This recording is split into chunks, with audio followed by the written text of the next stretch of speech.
Okay, guys, this is day one of our 7411 course, and the challenge is about all the topics. It's going to be a little tougher than 410. If you were thinking 410 was tough, so 411 is tougher, and of course 412 will be the toughest, but the job getter course is 412, right? But you can't, so normally 411 is for those, suppose you have good understanding of Windows environment, and normally what happens is when you're joining as a Windows administrator in any company, the network is already there. You just have to manage that, right? So it's already, many of the technologies that we're going to implement will be there. So when we implement, we're going to understand that those technologies. So this course is all about managing your Windows environment. This means it's already installed, because for 10 we did all the installation of all the technologies. Here we are to manage those technologies. So this course is all about managing what you already have. We still have to create from the scratch all those roles and features. We have to install them. It's going to be a little more tougher, but I'm sure it's going to be easy for you. But before that, understanding the main core ideas here we should put in mind is that understanding what we are doing and why we are doing. So that's the main thing. Do you understand the concepts, right? This is the most important thing. Then, do we have a good hardware? Because you need to practice again and again. I hope you are practicing at home everything. If you're not, seriously, you're wasting your time here if you're not practicing at home, right? There are so many million steps here that we will hardly remember if we did it once, and twice if you do, there's more chances of having those in mind, and more errors will come, more troubleshooting you will do, right? So it's always important to repeat all the labs at home, and then we go for how soon we can do these important certifications. I hope so who's already done 7410? Okay, you have done. Anyone else preparing for 7410 certifications? Exam? I'm gonna start soon. Okay, that's very good. So guys, it's the next course in the morning, the lab, and in the evening, the certification. 3 things you need to take with you.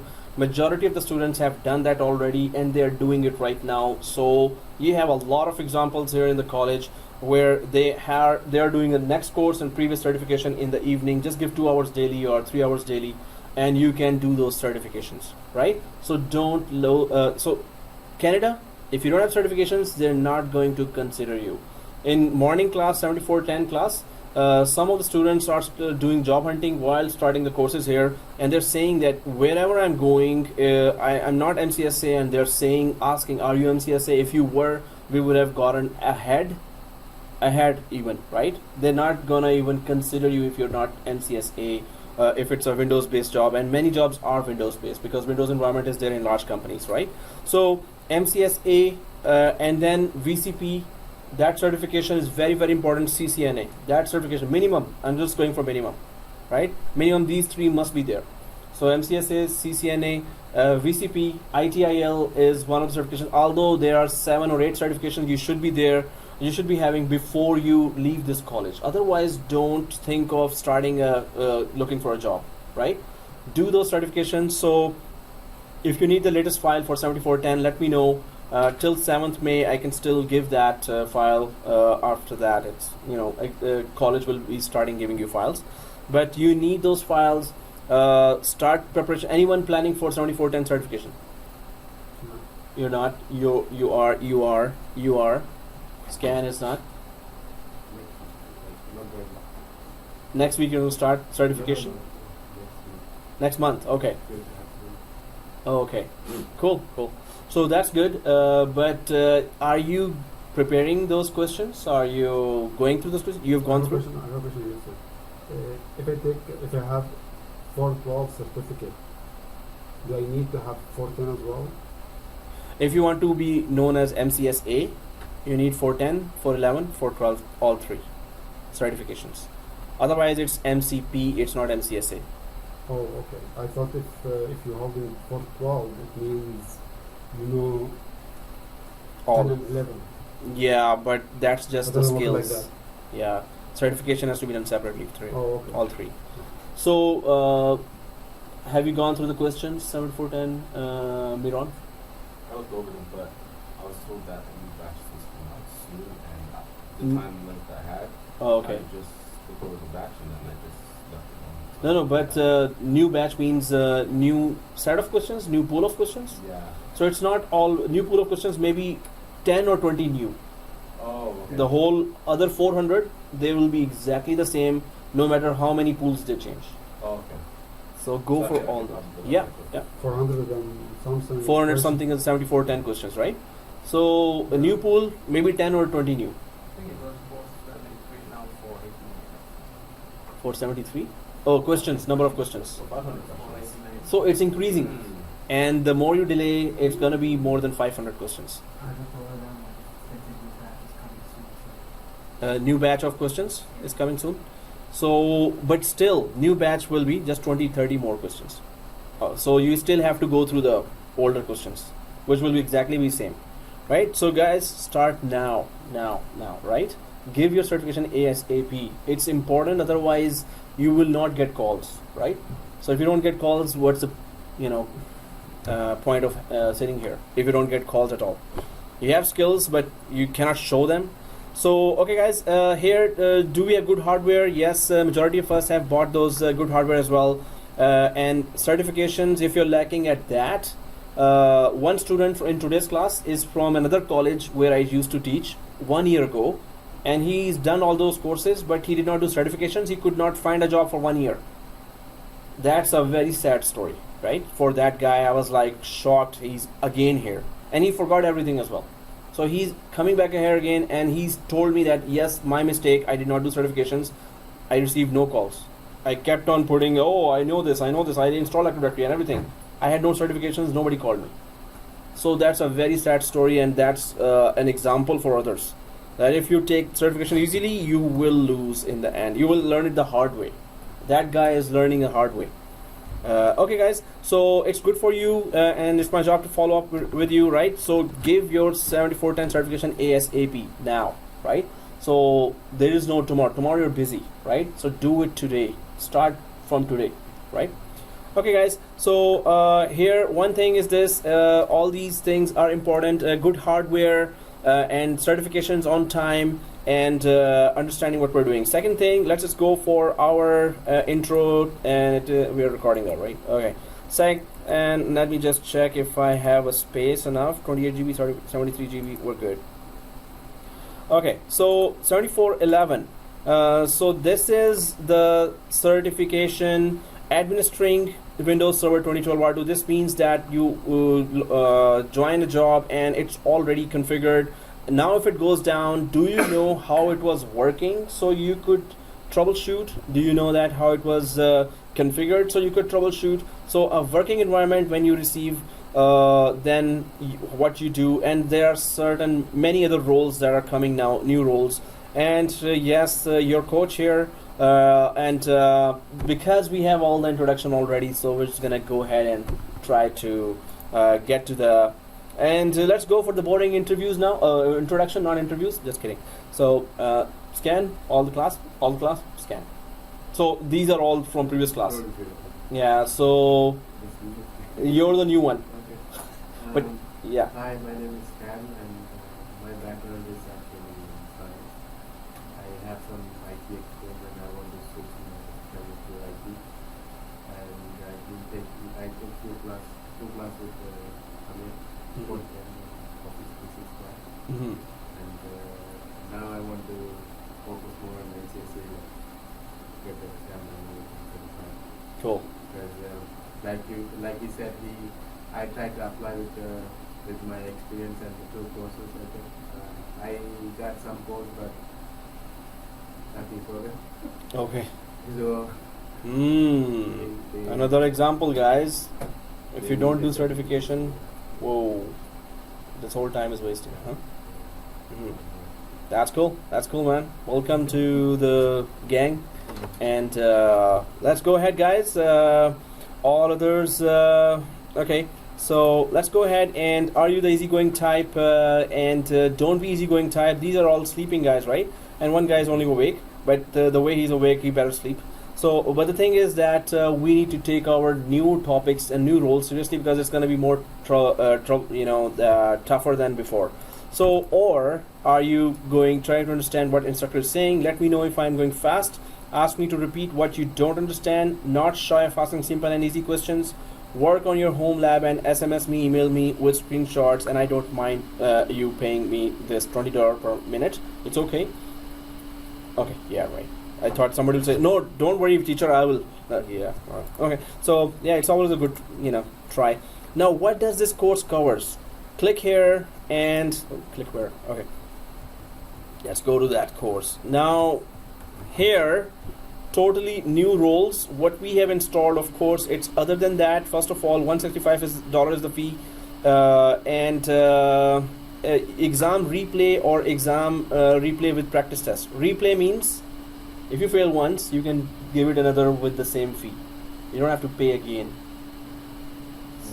So exam replay, but it is a little more than $165. I think it's $200. US? Huh? US? Oh, it's always US. Yeah. Because they say it's 165 US. Yeah, it's US. So Microsoft badges, training offers, blah blah blah. I think it did change the whole thing here. Seriously. But anyway, let's just go for our 7411 course here. So published 17 September 2012. Seriously. And now, what is the course? Topics here. Let me just magnify it. So first of all, we go for deploy, manage, and maintain servers. So it has three major topics here. Deploy and manage server images. Anyone ever worked with images before? What is an image? Not a picture. Graphic? Exact copy. Graphic? No.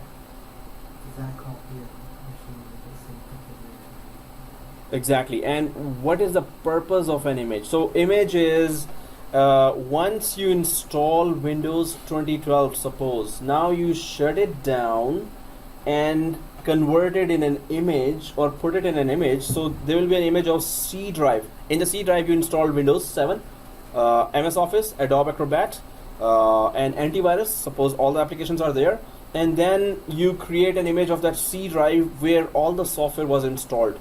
That is one file that you create as an image, one single compressed file.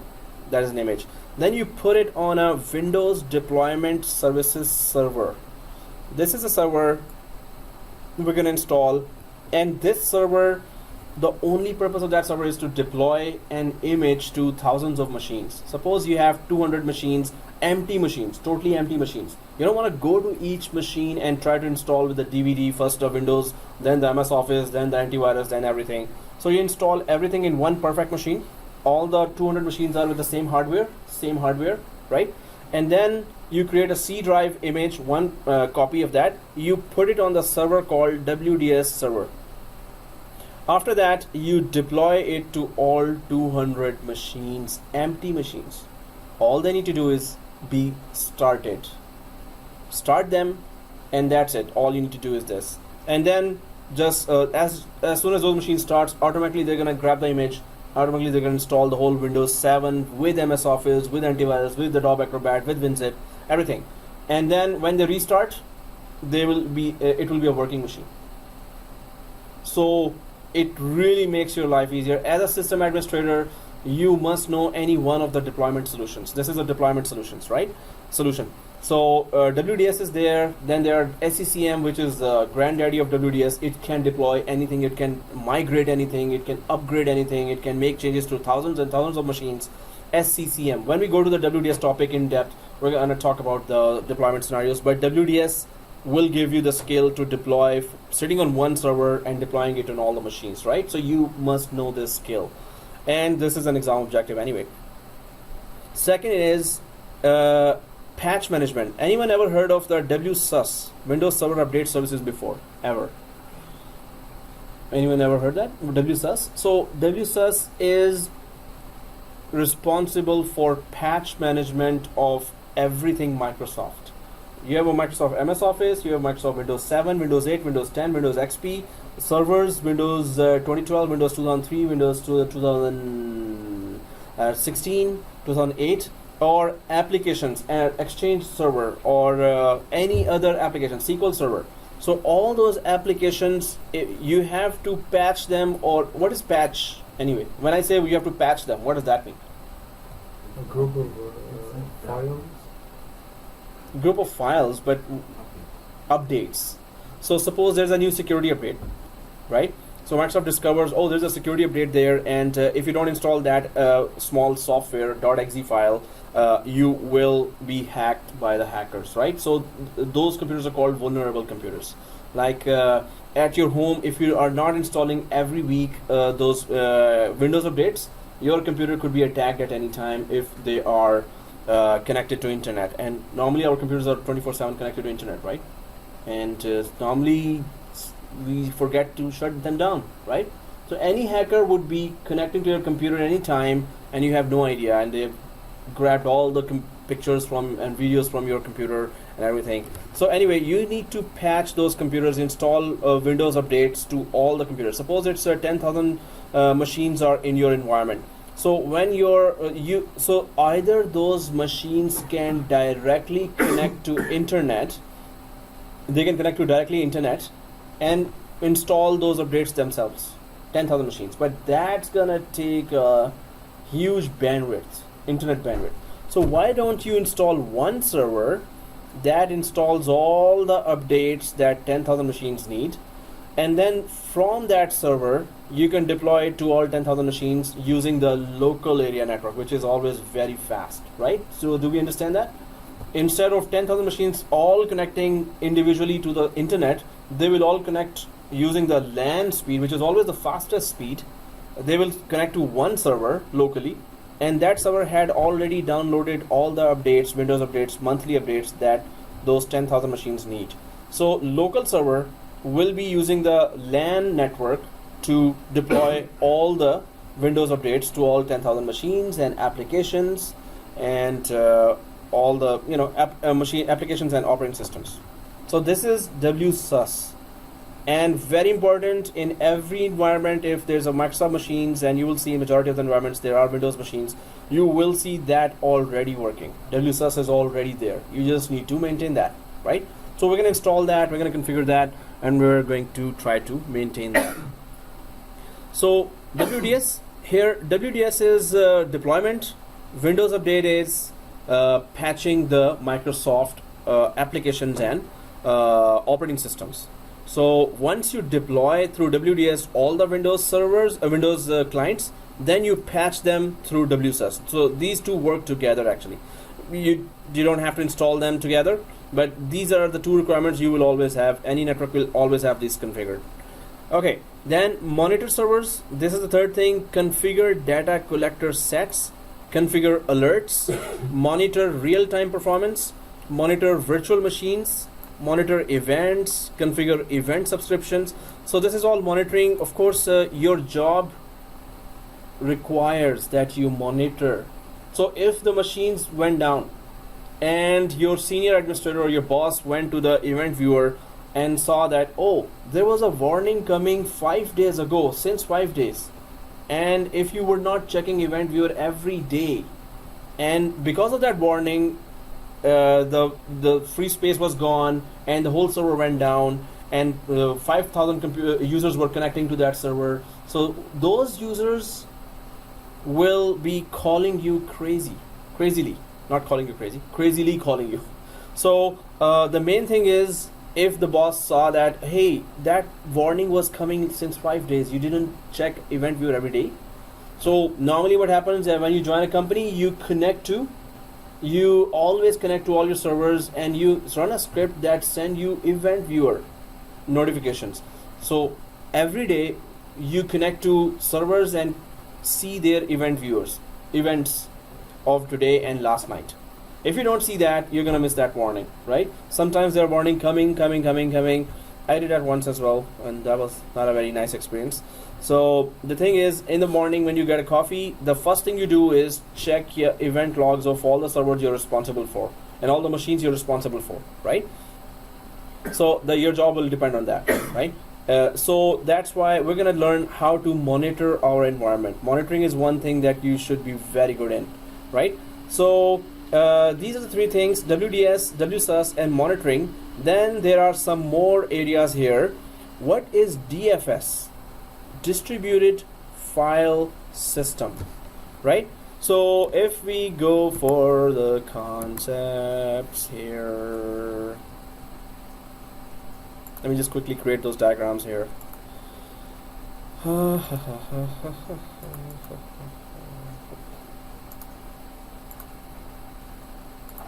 Okay, so DFS is a very simple concept where suppose you have a branch, Toronto branch here, and Singapore branch here, and London branch here, and you have some computers in Toronto branch, certain thousand computers, some 100 computers here, some 100, several hundred computers here as well. So you have accounts shared folder here, ACC shared folder, and your boss always access that account shared folder from London branch, from Toronto branch, from Singapore branch here. Now, in order to access those shared folders, the boss has to always type this backslash and then server name, server 10 maybe, and backslash accounts folder, right? So accounts folder. So server 10 backslash accounts folder. Every time, and maybe there are more branches here, maybe 10 branches are there, right? So the simplified method of letting the boss access all the shared folder across all the global branches is that you introduce distributed file system, or DFS. DFS just tells you what? That you can type backslash net plus domain backslash company. So all company shared folders under one URL. So all the shared folders that the boss was separately accessing, so they will be under one URL only. So London account folder, then Singapore account folder, then Toronto account folder. So do you get the idea here? Toronto account folder. So not folder. So what it does is that if you have a huge amount of shared folders to access every day, every time, right? So instead of mapping them separately in your account, or remembering them, oh, it was server 10 this folder, server 22 this folder, server 33 this folder. Instead of remembering all that, you create one DFS, and all the important shared folders will be accessible as a tree view under this. So all shared folders will be available throughout the globe from 10 branches under one URL. So you make the life easy for your bosses, for your directors, for your senior managers, right? So this is why DFS is there, and you're going to implement DFS, and then you have to implement the replication as well of DFS. So do we understand this concept? Instead of spread around shared folders, you put them under one URL. So whenever you want to access London shared folder, Toronto shared folder, Singapore, they're all under one URL. You don't have to remember backslash this, backslash that, right? Do we understand that? No? Oh, yes?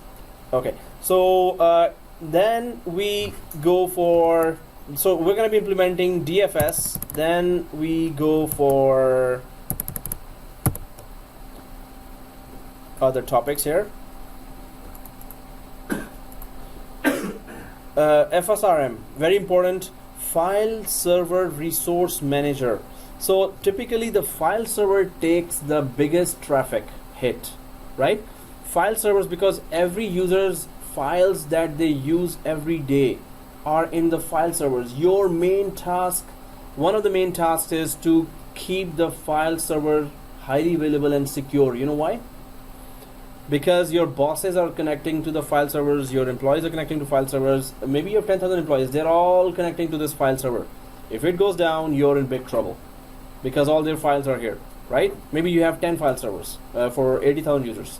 So there are many advanced features here that will help you maintain the file server, and it will be available fast and secure for everyone. Anyone ever heard of quotas before? What's a quota? Specific what? Specific limit for the user. Limit for the user to use the storage or the space. Yeah, you were saying? Linux? Limit. Lemon. Sure. Limit. Okay. Limit. Yeah. So I was, lunchtime, so I'm thinking of lemon. So limits, as you said, exactly, quotas. So when you give, you create a folder on file server for 10,000 users, they start saving movies. Oh, that's a very cool software. Let me download that. Someday, one day, I'm going to use that. And they just keep on downloading. Just like at home, right? We keep on downloading. Oh, this, maybe important. Download. And after 1 year, I look, I don't know why I downloaded all that. So quotas means every employee gets 5 GB space or 10 GB space. That's it. So that's how you safeguard your file server, right? So quotas will not let those users use more than 10 GB of the total space in the file server or 5 GB of the total space in the file server. We're going to try to implement that and check it out.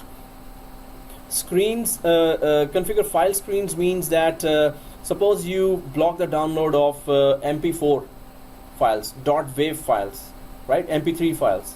So as soon as your file server detects, oh, there's a, on my hard disk, there's a MP4 file being downloaded, it's gonna just deny you.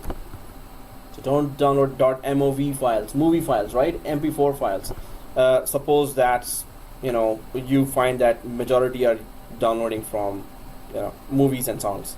So file screening is there, very cool feature. Configure reports. Who are the abusers? We used to do that every week, every end of the week or every Monday, start of the week. We would pull out a report. Who are the abusers of our file servers and email system? So, did you try to download a lot at school? Place, Yeah. I worked at a call center, and I found a way to use a browser. I turned off cookies and stuff, and I just was able to go on any site I wanted, but nobody could do that. Okay. So my bandwidth must have been something crazy. But I was watching shows on there, and no one said a word. They did not. They chose not to, or maybe they were just. They were looking at the reports. They were not looking at the reports, definitely. So they scare in the call centers in the start. They really scare the hell out of you. Like, oh, we're watching you. We are taking screenshots of your every screen every 5 minutes. Exactly. I was, when I was here 6 years ago, I really needed some job, right? So call center job, they were telling me, oh, you were gonna do this. So we're like, wow, seriously? Are you guys that Dracula kind of guys? You're gonna just wow. So yeah. Oh, so they didn't see that. Right? No. Okay, now I know. Okay, so configure reports and configure file management tasks. So these are very cool management tasks. There are 7 or 8 features there inside. So we can just leave it at cool management tasks, right? So we're gonna be going in depth with file server. But if file server goes down, you're in big trouble because your boss's file are there, right? And all employees will also not be very happy with you. So configure file and disk encryption. Anyone knows what is encryption? Coding files. What is the purpose of encryption? To stop people from accessing my information. Cool. So when I go over the internet, hackers cannot know what's inside the file until it reaches the destination. Cool. So encryption is, it changes your words into ununderstandable text. So if it is encrypted and hackers get a hand of your email attachment or file, so they will open it and they cannot understand a word what's going on. It's gonna convert it into a rubbish, right? We're gonna try to encrypt features exactly. We're gonna go for BitLocker, which is a very cool feature. BitLocker and EFS. These 2 features are very cool. So the only difference between the BitLocker and EFS is EFS lets you encrypt each and every file and folder. Right now you can encrypt in your laptops at homes, you can encrypt anything, but don't do it until you go through the lesson, right? Because if you are not able to decrypt, that file is inaccessible forever. And there are very good chances at home that you might encrypt and then you cannot are not able to decrypt. So don't go ahead and encrypt now. But anyway, BitLocker encrypts the whole drive, whole hard disk. EFS encrypts just file and folder level. You can encrypt just one file, just two files, just one folder, just two folders. And BitLocker encrypts the whole drive always. It's all about whole drive or whole USB stick, right? So we're gonna learn what is the secret behind that. And if in case you lost the encryption key, decryption key especially, so what is the recovery method? And that's gonna be tricky, right? So BitLocker encrypts the whole hard disk. EFS encrypts a file on file and folder level. EFS gives you encryption, including backup and restore as well of the encryption. So what are certificates? Anyone knows what's a certificate? BitLocker certificates or encryption certificate. What is a certificate in an IT? The college will give you a certificate, right? But it has nothing to do with that. Certificates are small files, 40, 30 KB files. They give you two things. One is Protocol files? Protocol files? you can say that, but what's the purpose? Did I tell you that before? That's not fair. Oh, okay. Encryption do two things. One is authorization. Second is Authentication? no. Don't put AAA on everything.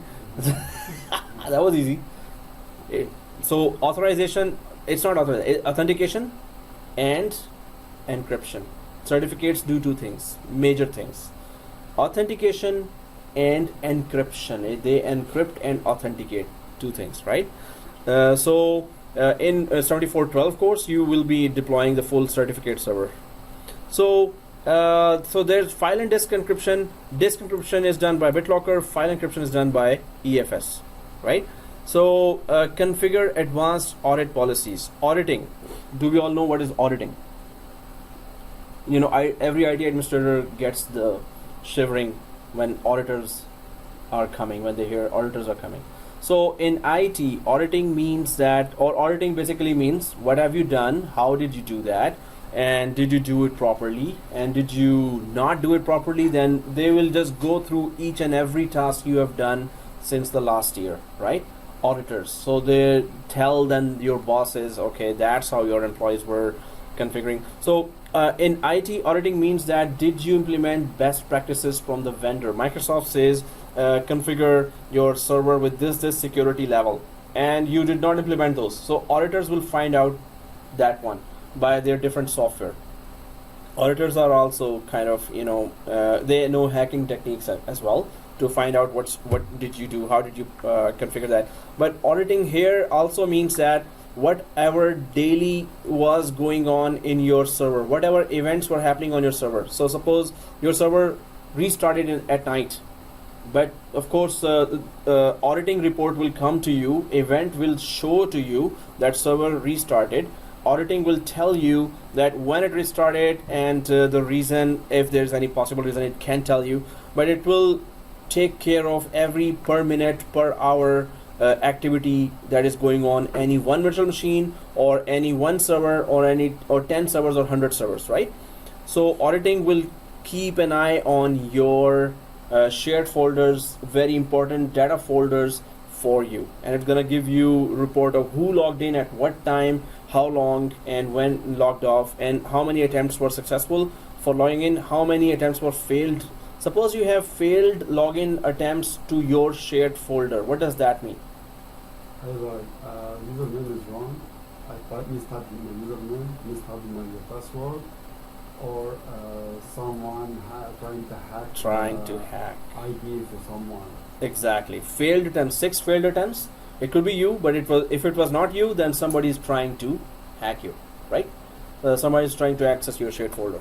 So failed auditing attempts, successful auditing events will be showing there. So that's a very cool feature to enable. And we're going to test it. We're going to do some events, and we're going to check that how auditing really detects them, right? So in this section, we're talking about DFS, which is shared folder, easy access to hundreds of shared folders across the company globally.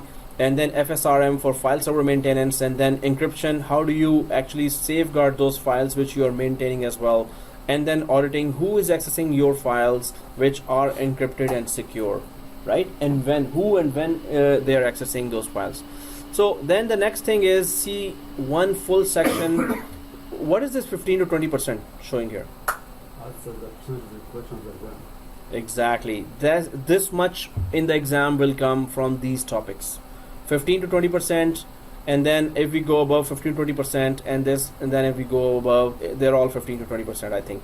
So if I hide all, it's 15, 15, 20, 15, 10 to 15% is NPS, 10 to 15, 15, 20. So whichever areas are more important, whichever areas are less important, although they are very important practically in a production environment. So if we go ahead here, configure DNS zones. So you can see DNS is so important. Suppose DNS service is down. What will happen to your Microsoft environment? If DNS service is down, main DNS server is down, and you only had one DNS server, that is down. So what happens to your 10,000 users, okay, 500 users Microsoft environment, Active Directory? Can we save stuff? Hmm? Can we save stuff? Nobody can log in. No access. No access. All out. Access is gone. Yeah. Why? This is the domain. DNS. Exactly. DNS means that by name you can access resources by name. And one computer accesses Active Directory by name. 500 computers, 5,000 computers will access Active Directory by name. DNS does that by name access. Otherwise, they will have to go for IP address access, right? It's by name access. Name-based access, if it is there, you're totally dependent on DNS for that. If DNS is, we're totally dependent, so we need to really know what is DNS, what are different areas of DNS, what is primary and secondary zone, configure stub zones, configure conditional forwarders, configure zone and conditional forwarder. So we're gonna go and check each and every portion of DNS because this is very, very important. The whole Active Directory environment depends on the successful running of DNS, right? So DNS zones is one area, then DNS records is a second area. So we're gonna go in depth with DNS zone scavenging, configure record options, TTL, time to leave is 6:30 today, time to leave, but this is time to live actually. Yeah, this is different from that, right? Round robin, if you ever met Miss Robin before, round robin, so it's a feature name, it's not Miss Robin. So configure secure dynamic updates. We're gonna test all these, we're gonna check all these, how DNS really works from inside. What are those records there? We already are familiar with a record. Well, let's see. Why do we create a record? What is an a record? For the lookup. Hmm? For the lookup, to look up By name access, right? So a record is, what is an a record anyway? So if I say create an a record for machine number 22, so what do you exactly do in DNS when you're creating an a record? What information you're putting there? IP address? Inside forward lookup zone we go, but when we're creating an a record, what are we actually putting? IP address and name of the server. Exactly. A record is name IP, name IP, name IP. Machine 1, name IP. Machine 2, name IP. Machine 3, name IP. If there are 10,000 machines, it's name IP. That's all. Why? Because if we, as a user or as a machine, we're trying to connect to another machine, if DNS has the name and IP of that other machine, then you can connect to that machine by name. Otherwise, you have to remember the IP address of that machine. And we cannot possibly remember. We can remember machine 238, but we cannot remember 192, 268, 38, 22, right? Every time. We cannot remember that. But by name, we can remember. So a record has to be there if you want to access any server or machine by name. If you don't have that access by name, a record is not created, you cannot access that machine by name. You have to remember the IP address. Okay, guys, anyone ever heard of VPN before? Virtual Private Network. Yeah, what is that?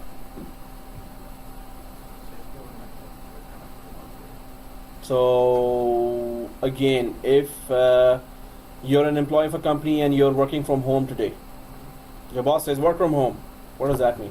Work from home means you still connect to our environment, but work from home.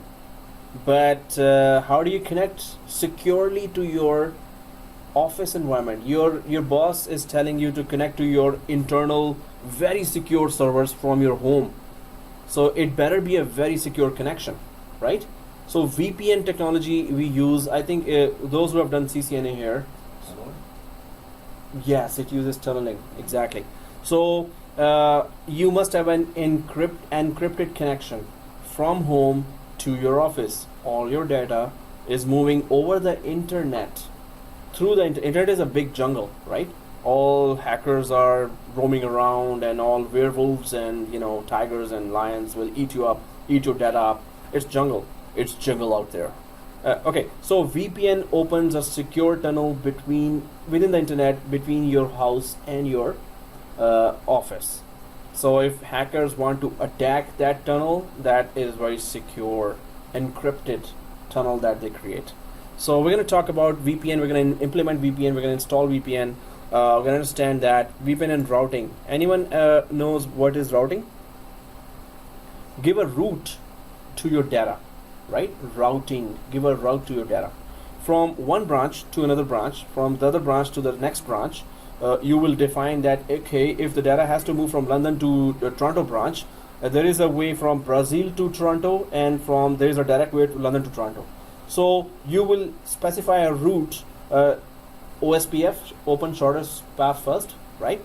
So this means that whichever is the shortest, fastest route, take that route to transfer our data from one branch to another, right? So routing just means you're preferring a network. Once you start copying a data, it should start from direct London to Toronto instead of London, Brazil to Toronto, right? So that's called routing. How do we do that? We run some commands, we put some commands there, we're going to understand that. But here, so configure VPN and routing. Install and configure remote access role, implement network address, implement NAT. I think we're familiar with this NAT. NAT is network address translation, which means that one public IP can give internet to many private IPs. That is NAT, right? So we're going to be talking in detail as well. Configuring VPN settings. So we're just connecting securely from home to office or office to office. Now this is the new. It's no longer new. Actually, it was introduced in Windows 2008. It was then very difficult to configure, but direct access is a very crazy idea. And the first question comes: is it secure? So what happens? You're the boss of your company, right? You have a laptop. You go out. Oh, okay, I'm hungry. I need lunch, but I still need to work.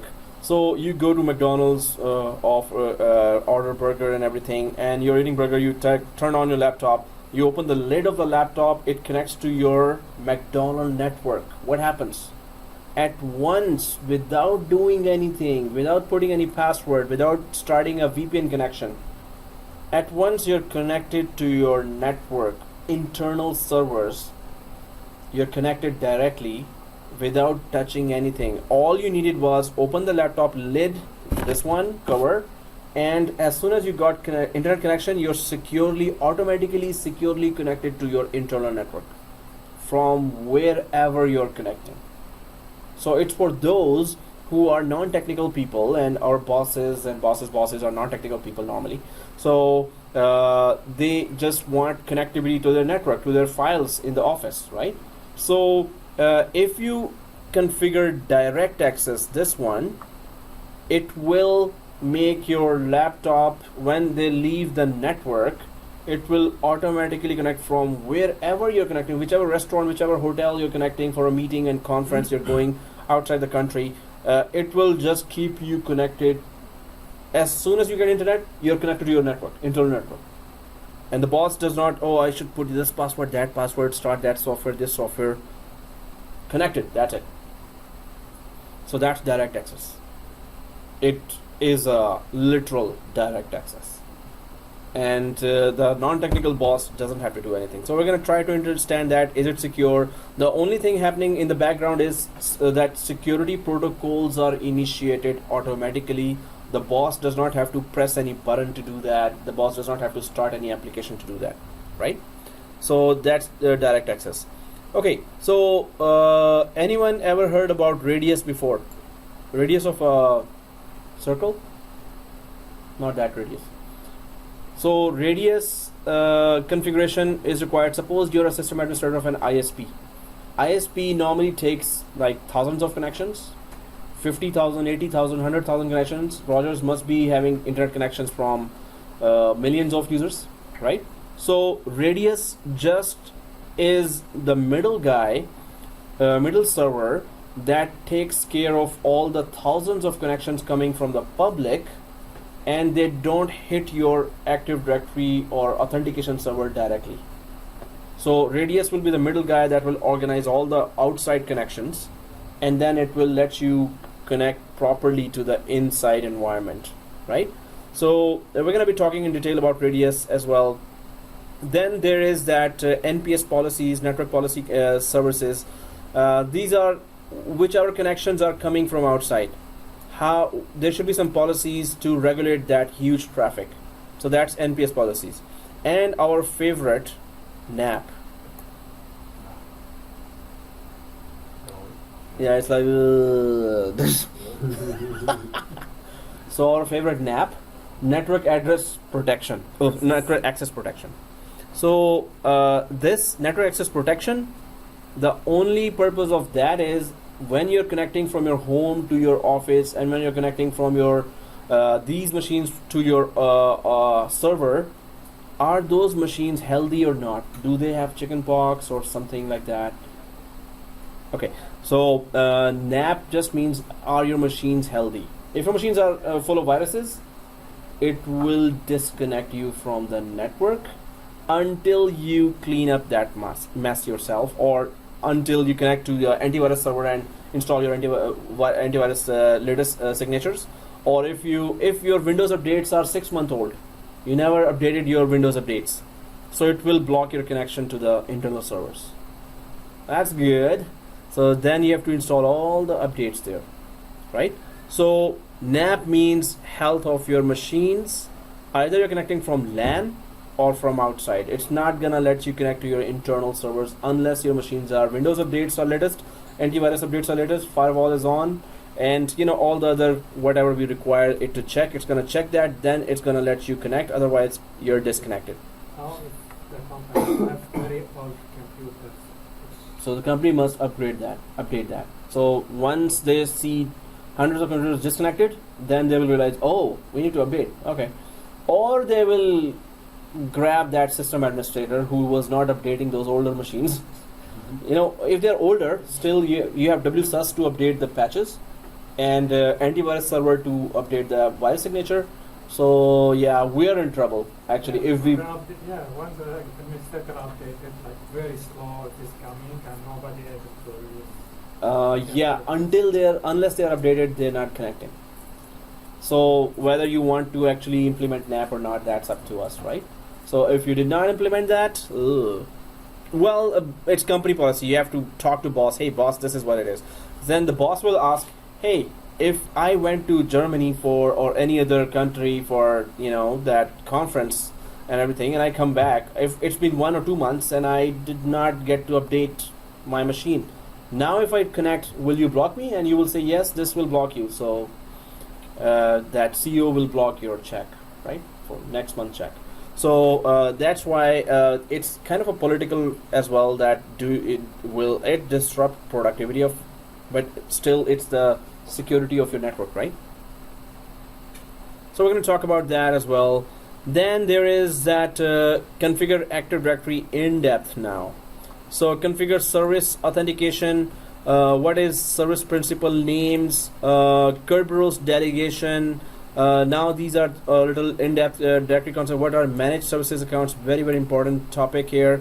And service accounts. What are service accounts anyway? Anyone knows what is a service account? Service account. So account that gives services? Huh? That's the account we use to log into. Yes. For example. But the system admin use that account to maintain. Oh, well, kinda there. Clean up. Kinda. but service accounts are used by applications. We are not applications, we are humans, but applications sometimes need a user account to connect to Active Directory and get authentication, right?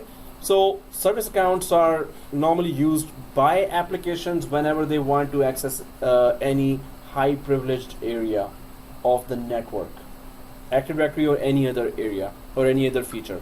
So service accounts are used. Managed service accounts and service accounts, the only difference between those two, they are both used by applications. So users or humans don't use that.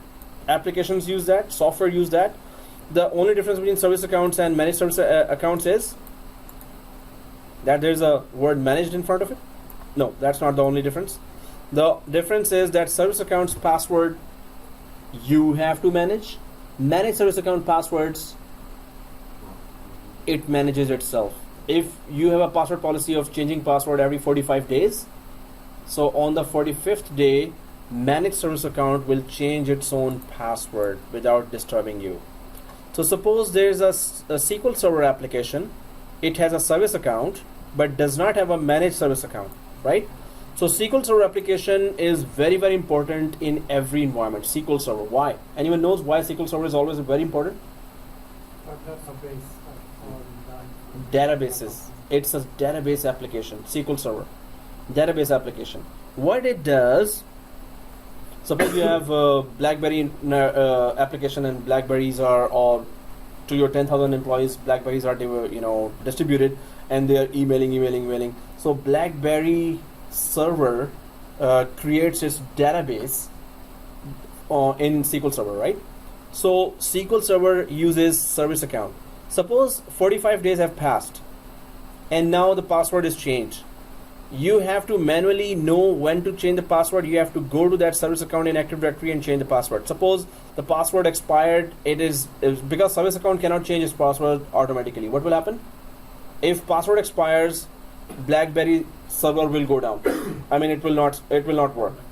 And if it not work, all 10,000 users will be affected and you're in big trouble now. So you better give managed service account, which maintains its password automatically, right? So it's already 2:30 and till 6:30 we have to survive, and we are having that topic. This topic we are already having. So nap. So yeah, we can have a coffee break if you want. We haven't started yet properly. So but when we start doing the lab, we're gonna be okay, right? Because we have to do it. We have to stay awake to do that. Okay. So. So then there is RODC. Anyone knows what's an RODC? Oh, this one. Okay. So so there's a domain controller that we installed already. That is read and write domain controller. Can you tell me the difference between the two? What exactly is going on in the background? Yeah. Exact. You can make changes in read and write. Cannot make on read only. So yes, there are several things here, but definitely that's the main thing. You cannot make changes in the RODC. Then why do you install that? When do we need it? For security environments, wherever we need more security. Maybe remote branches in Nunavut, when you're hunting a bear and you have your server in the closet and it's electricity barely coming there. Barely and bare. Okay, it's lunchtime past, so yeah. So the thing is that if it's a non-secure environment, maybe it's a big company that wanted to have an office in Nunavut, and the hackers or the rival companies send a hacker with a couple of $100,000 given, and they tell the hacker, hey, they have created a branch in Nunavut, and the administrator is always on bear hunting. So you just grab that domain controller. It's in the closet in that branch.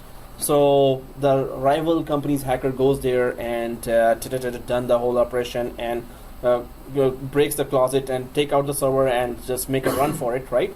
If you were done bear hunting, you were eating at that time bear. Maybe you have eaten, you were sleeping with a big stomach. Anyway, so the thing is that the hacker takes it away. Once the hacker put it in his van with all the high-tech thing and tries to hack it. Oh, seriously, they put a RODC here? Oh no. The hacker will not be able to do? The hacker will not be able to grab the passwords of any accounts. RODC does not save passwords on the server.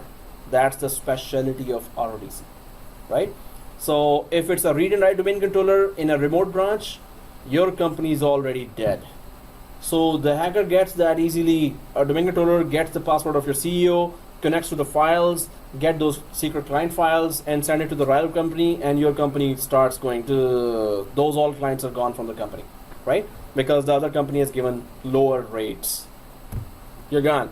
One read and write domain controller in a wrong branch cost your company to totally go down. It can be that difficult.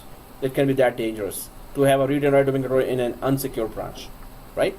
So RODC does not save password locally. That's a very good thing. Can you have unsecure branch? Unsecure means some companies put branches in remote areas that are just for advertisement that okay, we are even in Nunavut. See, we are so expanded. So they would have put some security there, but it happens that they cannot put all the security on top of that. So when they are remote branches, budgets are low. So they think they have put enough security, but it's not as a high budget branch security. So if it's lower security hackers, even high budget security for hackers is nothing.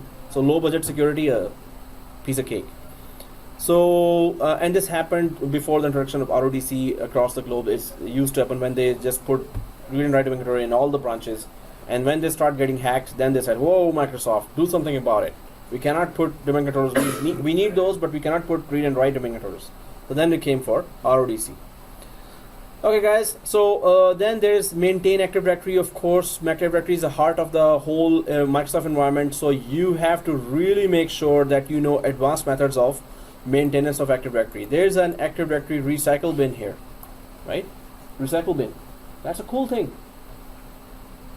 Okay, so recycle bin means if you accidentally delete something, you can recover it within 120 days like this.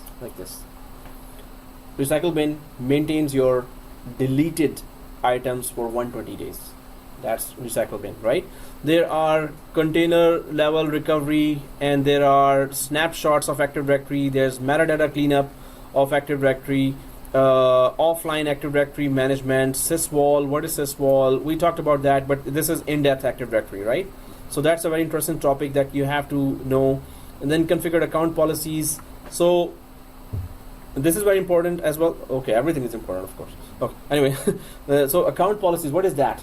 So suppose you have 500 users with from accounts branch and 500 users from sales branch. You want to change the password of or password policy has to be changed for the sales guys, and password policy has to be changed for accounts guys. Accounts guys need stricter password policy. Suppose the password should be 15 characters, and it should be changed every 2 days. So they will only be changing password and not doing any work, right? So anyway, you want to change the policy. So this is where we try to know that how we can change the policy, account lockout policy here, and Kerberos policy, and delegate password settings. If somebody junior administrator can handle the passwords of 10,000 users, so already 2 account password policies we can configure here. And then finally the group policy. Now in 7410 we did do the group policy, some settings, but now it's going to be in depth. What is how group policy processing works, and group policy configuration. How can you back up a group policy, import a group policy, copy a group policy, migrate table. So these are in depth with group policy. And then group policy preferences. What are those? How they are different from group policies? How policies are different from preferences. Preferences are different, policies are different, right? So we can wake up now and start. Oh no, we're all already awake, right? This is an introduction at 2:30. Yeah, I can see the actual fault here. So let's try to do something now. So we could have we could just come back to the class and we're trying to. That's good. We try to understand. We were nodding every 5 minutes, so that's very good. Were we understanding as well? So physically here, but mentally somewhere else. It could be possible because it's 2:30, and no, we cannot be in 2:30. You come in Office 365 class at 6:30, right? Yeah. So all day passed, and we are already like, ugh. And there's a okay. So yeah, let's just go ahead, guys. Now we will be creating our basic lab, and we're gonna go for directly WDS, Windows Deployment Services, the toughest one. Yeah. Okay, nobody's excited, right? Okay, so yeah, when I said toughest one, Amr was, yeah, sure, whatever, teach. So it's like, hey, how about this? Oh, better. It's better now, right? It's more, the more, darker you get, the more nappier we get. So, okay guys, now let's just go for our main implementation. So, what's the plan here? The plan is, of course, we're going to go for that boring task of creating that template machine, and then 3 clones out of that. So our plan is this, or not this, okay, not this, maybe this, Yes, sir. okay, not even this. So You were here. yeah, but what we're about to do now is create that template machine. So major steps, we know that, but guys, try to stay with me, because if you see that, oh, I did that template machine so many times, and you miss any of the small steps, you're going to really suffer during the whole course. So template machine, let's just do it together again. Each and every step has to be exactly the same. In some classes, students went overhead and they just went ahead, oh, I know template machine. And throughout the course, they were stopping the class because they missed so many of the smaller steps, because they thought they knew, they remember each and every step. So let's not go for that overconfidence. So please stay with me. And yeah, let's start. Okay, template machine. Let's quickly do that. Template machine. And so one machine we need, and then we're going to create 2 clones, right? So here, let's go to our environmento. So I'm just going to connect remotely to.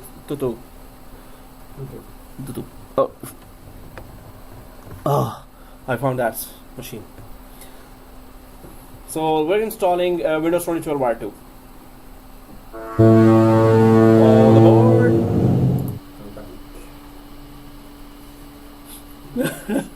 Why did you remind me? Okay, so I always cry when I listen to 10. Okay, so connecting here. Oh, seriously, that server is not up. I'm just trying to remotely connect to this machine. They need to delete all the other stuff, or just keep them? 410, we have last class. No, keep it. All aboard again. Class After last class, delete. Yeah. Because we need a space, right? Oh yeah. Guys, today we're gonna do some customization on the template machine. We're gonna go for, when we are creating clones, we're gonna go for linked clones instead of full clones. Oh, now I'm there.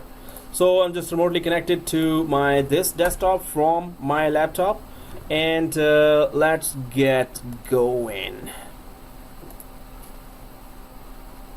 So new folder here. I'm just going to create 7411 here, and inside this folder I'm just going to create new. Let's just go to home and create a new virtual machine. Everyone there?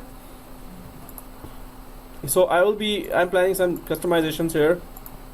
So next, typical. Next, everyone there? Scan there? Okay. I'm there.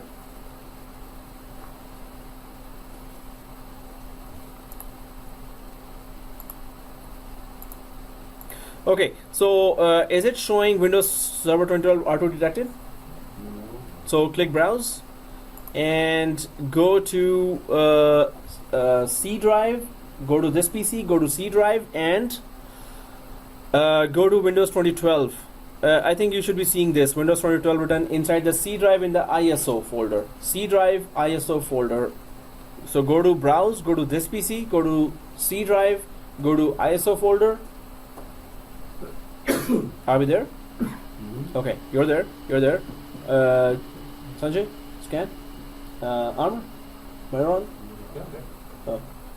Okay. So L connector, right? So 2012 here, and it makes sure 2012 R2 is showing there, right? Once that is done, next scan there. Okay, next. Now, guys, be careful here. This is your account. Do not touch the lower window here. This one, and we're gonna put here template, and then 7411, and then your first name.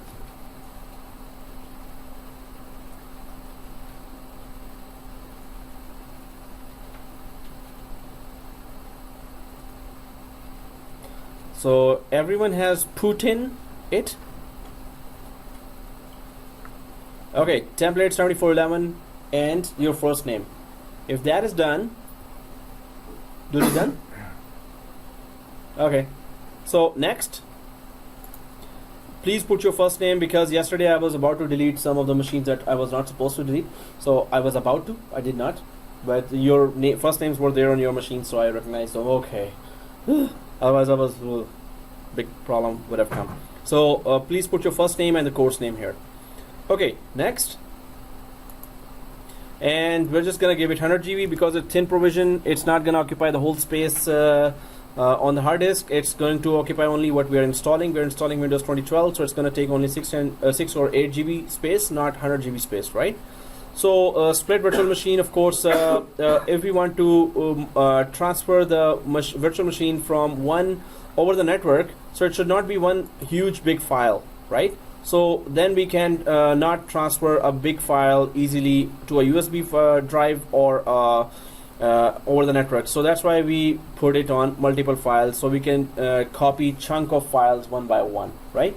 So let's just go for split virtual disk. And next, customize hardware. Let's go for customize hardware. Anyone click finish? Yeah, right. I know you're saying that. So customize hardware.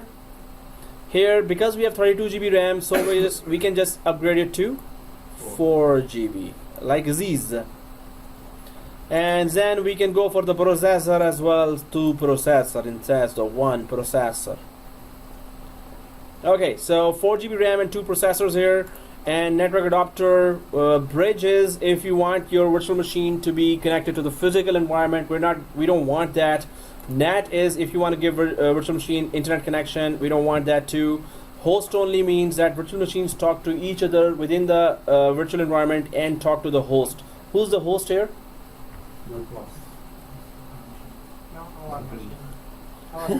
Our Windows 10 machine is the host. So okay, so custom, we're just gonna go for our Windows VMnet 12. Okay, we can select anyone. 11. Huh? Last time we did 11. No, because it's 11. Okay, We so used the 12 and 15. before, so let's go for 11 then. Okay, so VMnet 11. So all our clone machines will have VMnet 11, so they can communicate with each other. If one machine is VMnet 11 and other is VMnet 12, what will happen? So VMnet 12, so VMnet has to be the same, exactly as you said. So other than that, we need USB. We do not need sound card, but let's just have it. Printer, we need that because we're gonna go for printing lab. Actually, printing lab is coming on 410 as well. The next, tomorrow. Okay, so display, auto detect. So it's okay. What we needed to change in this template is 4 GB RAM, 2 processors, and VMnet 11. That's the only change we did. So everyone did that? Yes. Okay, thank you for that reply. And let's click a close and start. Click a finish here as well. So now we can go back to that latest feature, NAP. Oh, no, network access protection, right?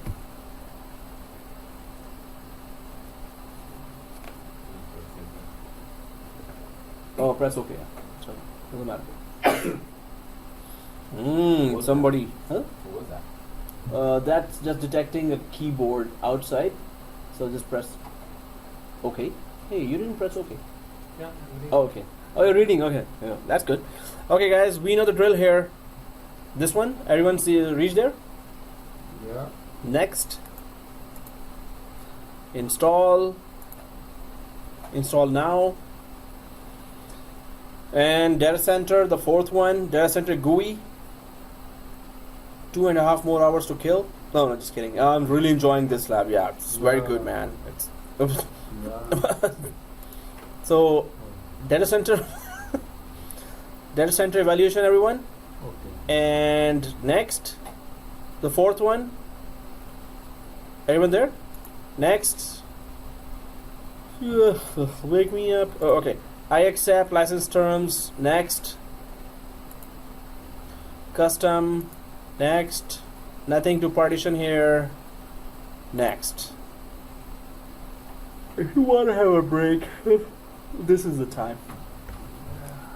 You know, 3 guys made me sleepy now. Come on. You guys were like,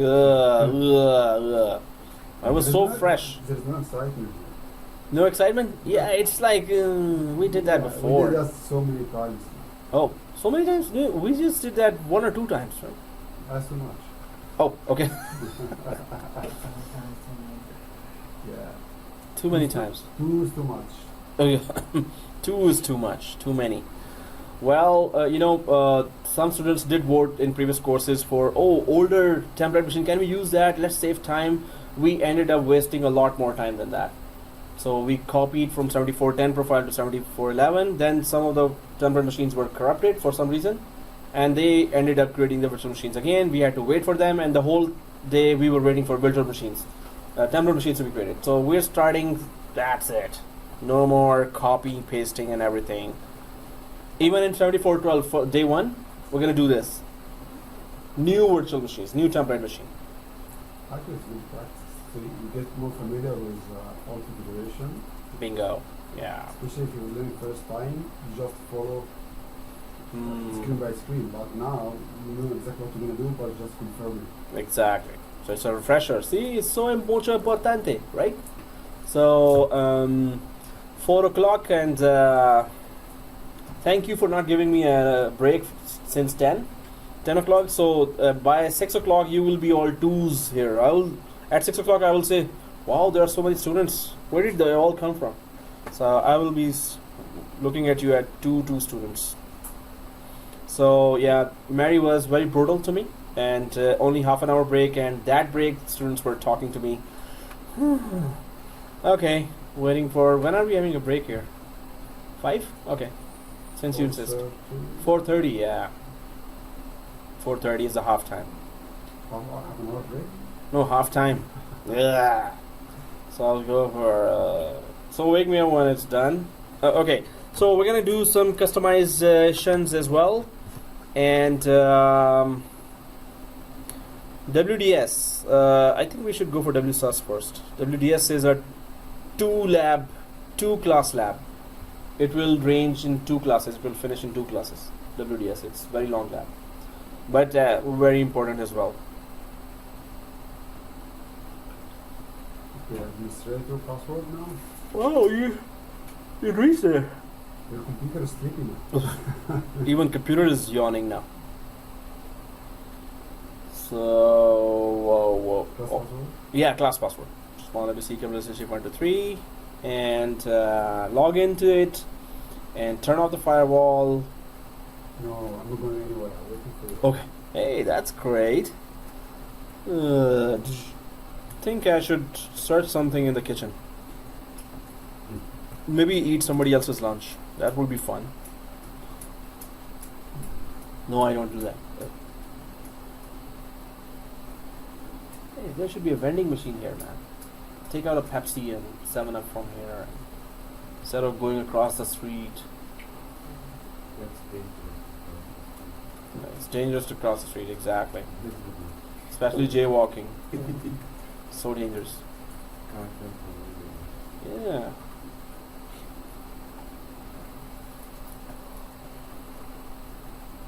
Seriously, 93%? Everyone is done? No. 46? Are you What, kidding seriously? me? Did you start way back? I started With me up in the Yeah, wake me up before you finish. maybe I should go and watch Real Madrid and Realm of what's that? Throne thing? War of Thrones? What was that? I'm done. Yay. Who else is done? You're undone. Okay. Oh, Okay. good. Wow. Real Madrid 1, Atletico Madrid 0. Wow, Real Madrid already won. First half. First half, okay. Yeah, I wasn't following that. I just had you know. Okay, yeah. Ronaldo scored. Okay. You're recording all of these, right? Oh, seriously? Yeah, I'm recording that. Okay. Oh, we could talk about W sauce, right?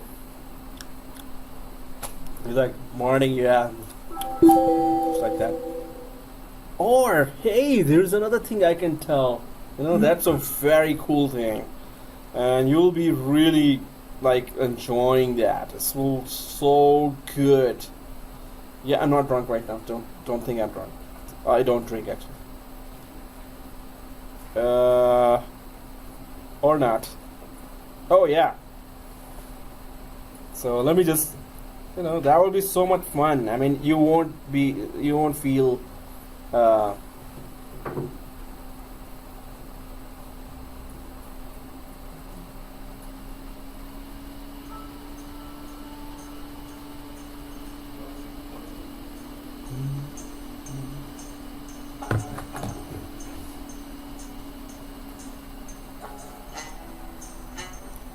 What? You never heard that before, right?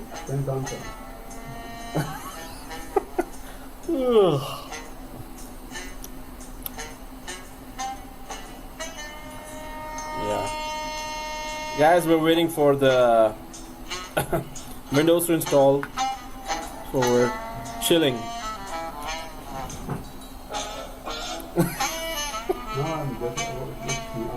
Yeah. We're awake now, right? Yeah.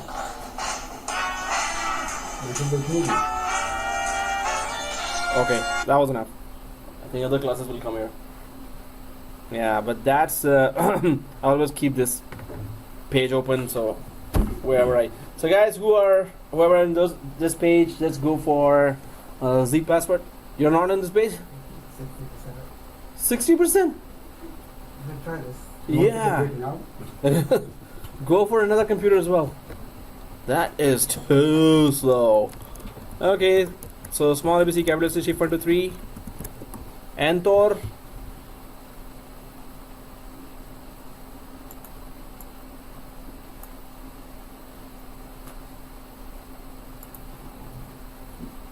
Okay guys, so let's just log in and do those 8 modifications.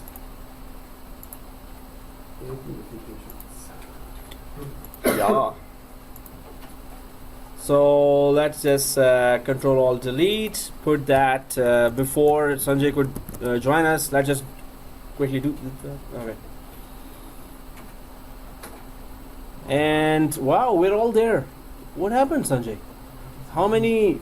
Can you stop that game in the background which you were trying to? No. Okay, there's no game. So yeah. Well, you're starting there as well, right? That's good because a count is created in every machine.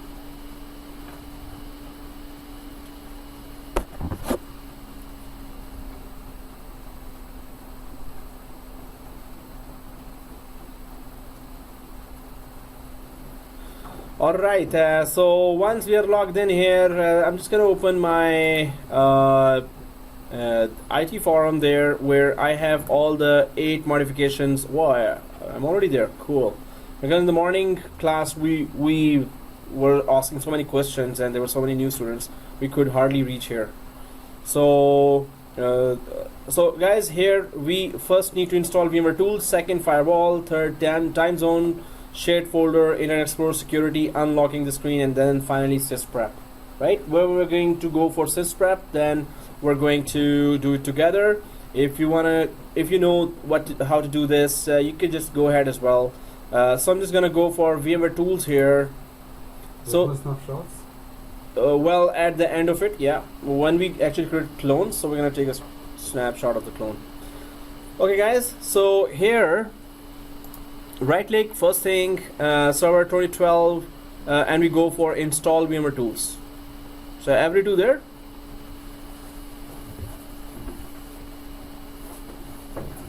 Oops. Okay. It's not gonna drop on me. Okay. So install VMware Tools. Click that, and then if this pop-up comes on the right side, the blue one, just click that. This one. Yeah. It disappeared? Oh. Okay. Then if it disappeared, so if this pop-up comes, then it is run setup 64 like this. So you're taking mental notes? Oh, you're there. Okay. Run setup 64, or just go to the yellow folder, and it is already mounted to the DVD as well. Double click there. So install the VMware Tools and restart. Oh,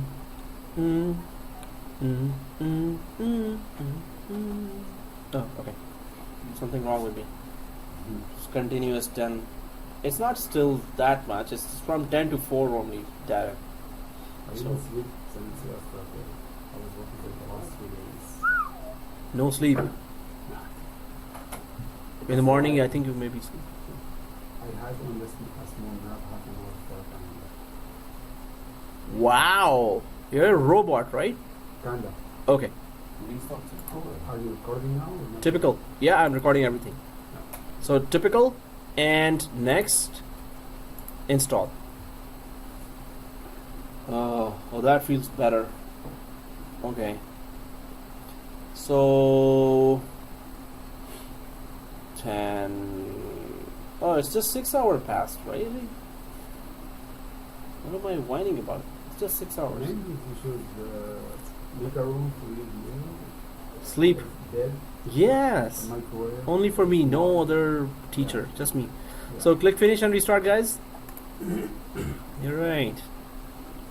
Then we go for other things. So you're installing VMware Tools, Sanjay. Yeah. Okay. It's restarting the final thing. Oh, VMware Tools. Hey, you're ahead of us. That's not fair. We're also restarting right now. Okay. Okay. Yeah, it's good that you're doing there as well, so if it will catch up faster. So next time if you go there, your machine will be ready for you. Yeah. Whoever, maybe another student joins on. Oh, guys, so on Friday it is 9 o'clock. Are we able to come at 9 o'clock? You can do 10. 9 to 1. Because of... Oh, yeah, it's not because of him. No, come on. Did I say it's because of him? I have to go to work. Oh, yeah. Okay. No, it's because of me. I don't know why, but yeah, it's because of me. So, okay, guys. So here, if we are trying to restart, then now we're gonna do 3 changes inside the local server. Should have slept last night. Okay. Now I'm gonna grab some serious espresso shots, and then I'll sleep happily after espresso shots. So here, once the server manager is open, let me know if it is open. It's opening. Opened. Alright, so click the local server. Click the local server. Oh, I have to check Humber papers. Seriously? 18 students, yeah. Okay. So, firewall off, guys. So, if you see the firewall, just click it public on and turn it off. Turn Windows Firewall on or off. Scan there. It's restarting from VMware Tools. You're there, right? Firewall off. So, local server. And then public on, this one. and turn Windows Firewall off, turn off both. Guys, don't miss any of those steps, otherwise you will be stopping the class later throughout the course. Every step is importante. Press OK here, turn off Windows Firewall. So first thing is this, if it's still showing on, just refresh here, up there, refresh, just to see what your setting was. Refresh here. Okay, second, we don't have to give an IP address, we don't have to turn on remote management or remote desktop, we're good. NIC teaming, we don't have to do that right now. So let's go to the right side, this one, right side. And Pacific timing, let's change it to Eastern timing and turn off the IE enhanced security configuration. Both of these we need to change. So the only thing we changed on the left side was firewall, and then on the right side we go for Pacific time here. Click that. Guys, check your time. Even if you change the time zone, still check your time. Sometimes the time is wrong. Okay, change time zone. And Eastern time, US, Canada, press OK. Check your time. Oh, see, it's wrong now. 7 o'clock. Yeah. Serious. So change the time, date and time now, and make it 4 instead of 7. Hey, why did it go to 7? Press OK. Guys, make sure it is 4:13 here. Right? So press OK. And then go for the above IE enhanced security configuration, this one, and click and off. Even off, right? Press OK here. And once that is done, let's go for shared folder configuration. So is it done? Scan? Is it done, right? Sanjay, done? Hey, that's not fair. It's that slow. So you have to turn off. Did you restart? Are you logged in back? You've turned off firewall? Okay. So you know what changes we made? Okay, cool. We're good. Is that because the system is overloaded or because I think this has some hard disk issue. Hard disk also is not giving read and write good, and memory, I have to check that. We'll tell them to check that. But yeah, it could be anything. No idea for now. Okay guys, so how to enable the shared folders? So right click on the top of the machine here and go for settings. Hey, you remember.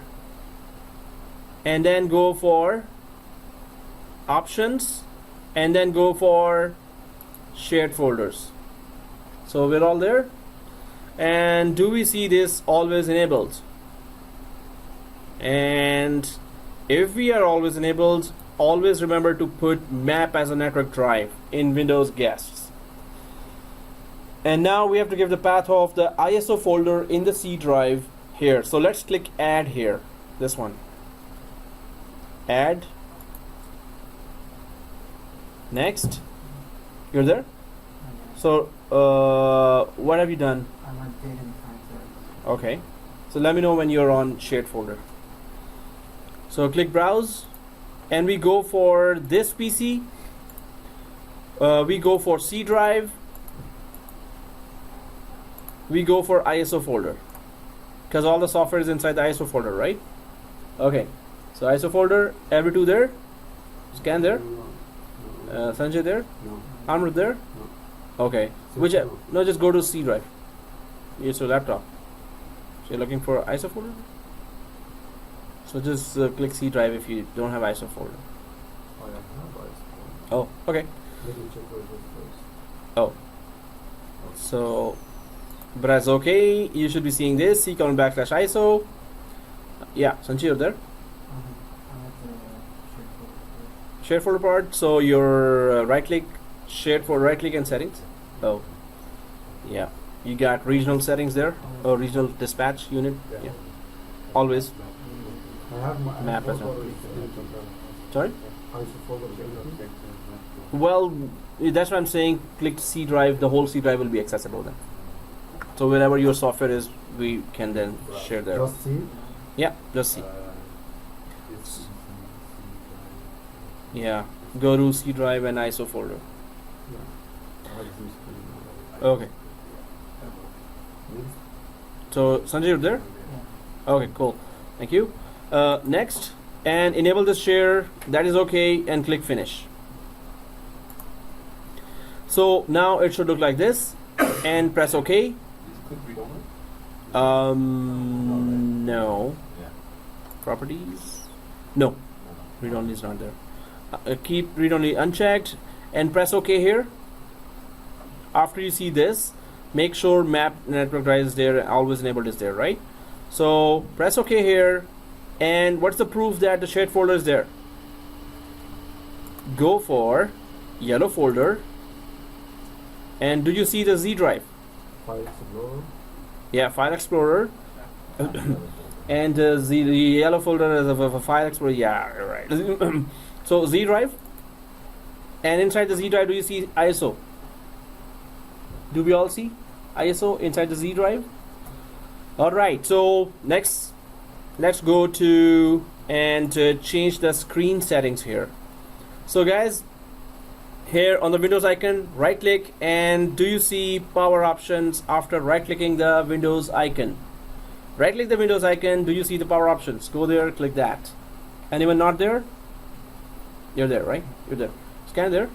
Okay, so power options, and then change plan settings here, right side, change plan settings, and from 10 minutes to never. Da-da-da.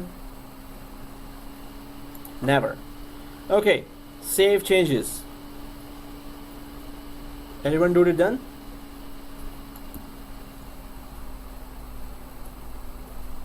Okay, so that's done. And are we missing something? So that's why I have that forum here. So VMware tools done, firewall, time zone, shared folder, Internet Explorer, unlocking screen. Yes, all these. Done. Oh, these are 6 changes. Oh, it's total 7. Why was I saying 8 modifications? Okay, 7 modifications. So now the final is sysprep. Anyone can tell me why we use sysprep? It's so easy that we forgot. No. to keep the separate SID. Separate SID? No, it's separate. Can I say? Yeah, sure. So when this is wrap, it means whatever configuration we're setting in this template, it will be implemented on the other tools. Yes. And? So it will be exactly the same configuration, and every single clone we are making out of the template. Yes. And? And more than that, The actual part didn't come yet. The main point. It gives? oh yeah, No, what you said was the main thing. Scan said it. Hey guys, what? You don't remember? Sysprep. Somebody's Googling, huh? Oh, okay. What? Really? You don't remember, right? I'm just enjoying that. Huh? Really? You don't remember? Come on. Oh, okay. So, yeah. Sysprep is going to give you unique SID. What is a unique SID? Okay, tell me that. this is an identifier. Security Security identifier. What is a security identifier? The way to connect it to the Domain. So it is a long alphanumeric number. A, B, 23, X, Y, Z, 42, 88, 99, K, L, M, N, whatever, right? So it's a long alphanumeric number, and it has to be unique for all the clones. Clones means exact copy of our template machine, and if it is an exact copy, the SID is one of those things that has to be different, right? If it is not different, then what happens? If it is same SID, then what happens? You cannot do what? No, we can still clone, but you have trouble connecting with other things to the domain. yes, exactly. If you have the same SID, then those clones cannot join the domain. That's it. So that's why sysprep is done, because all the clones are exactly the same, but sysprep does make unique changes in 16 areas of this virtual machine. 16. We are concerned with one SID. That SID has to be correct, right? So sysprep, let's just do that now. So the only purpose, the SID has to be unique, or what we are concerned with, that SID has to be unique. Otherwise there are 15 or 16 more places where it makes every clone unique, right? Okay guys, so now how do we run the sysprep? Right click the Windows. Run sysprep. Yeah, run sysprep, exactly. Everyone on the run? So tell me what you need. On the, oh okay, just kidding. Oh, I'm actually typing on the run. Seriously? So sysprep and enter. So what do we do now? Sysprep, double click. So be very careful here. Double click. And what do we need to choose here? Shut down. Okay, one is this, second is? Generalize. Yes, generalize. Third is? Third is exactly okay. So it is OOBE, make sure it is generalized. Suppose, first of all, are we supposed to start template or not? Template machine. Never. Second thing, if it is accidentally started, what should we do? Shut it down. Yeah. Shut it down. Again, sysprep. So not normal shutdown. How do we shut it down? How? As you said, Scan already said that, but how do we shut down? Suppose we accidentally started that. How do we shut down, guys? You have to shut down with sysprep if it is accidentally started. And this is the only way you're gonna shut it down again. Why? So it's another unique SSID. It should keep on giving unique SSID. Suppose, not SSID. What is SSID? What is SSID? That's your Wi-Fi. Wi-Fi. That's Wi-Fi name, SSID. So SID. So guys, if you do not shut down again an accidentally started template machine, so it's going to give same SSID. SID. Oh, okay. SID, right? So it's gonna give same SID if you do not shut it down with it. So it has to be shut down. And how many times can we shut down with sysprep? 3. Okay, try the fourth. It's 3 total. Fourth time, System is gone. everything, so it will be a totally new machine with all 8 modifications gone. 7. Okay. So generalize is selected. So whenever it is accidentally started, only shut it down with sysprep, and you have only 3 tries, right? So press OK, and here we go.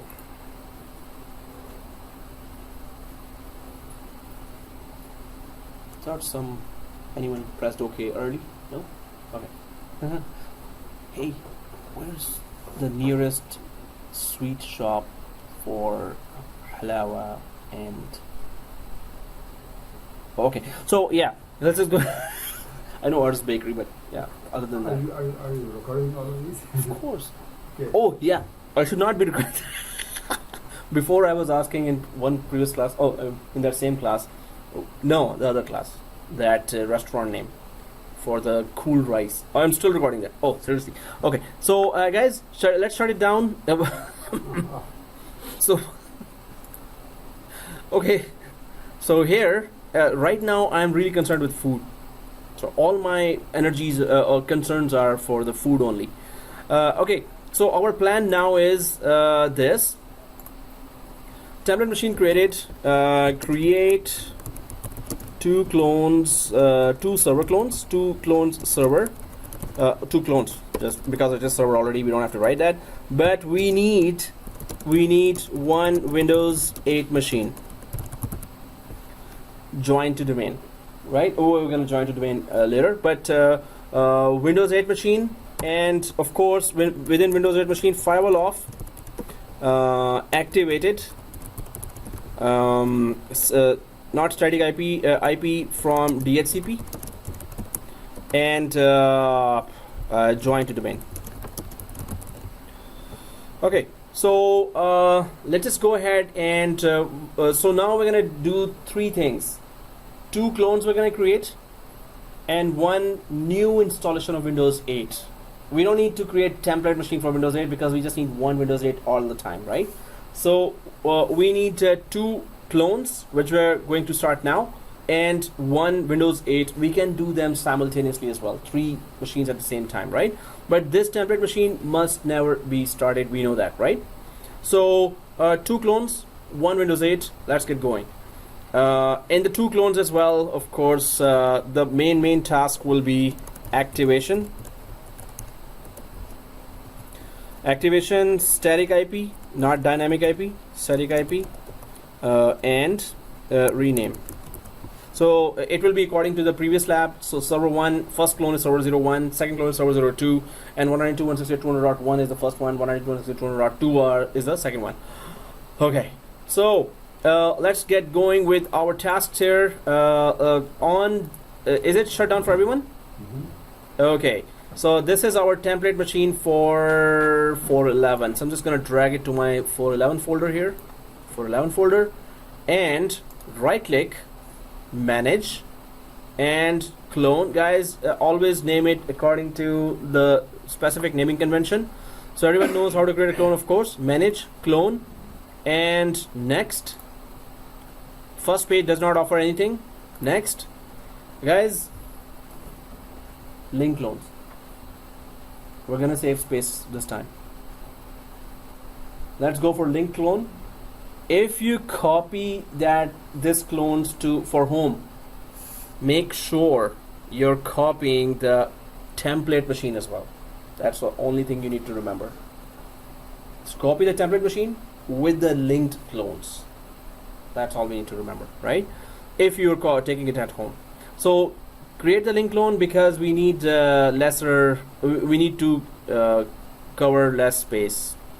Okay, link clone, next, and you can see the speed now. It's horrifically fast. Okay guys, the name here, what is the name? Be careful about the name, be careful about the name. Wait up, wait up, wait up. So if you see this name, until the template from the start, I'm just gonna select, and instead I'm just gonna put server 01, 7411, and my first name.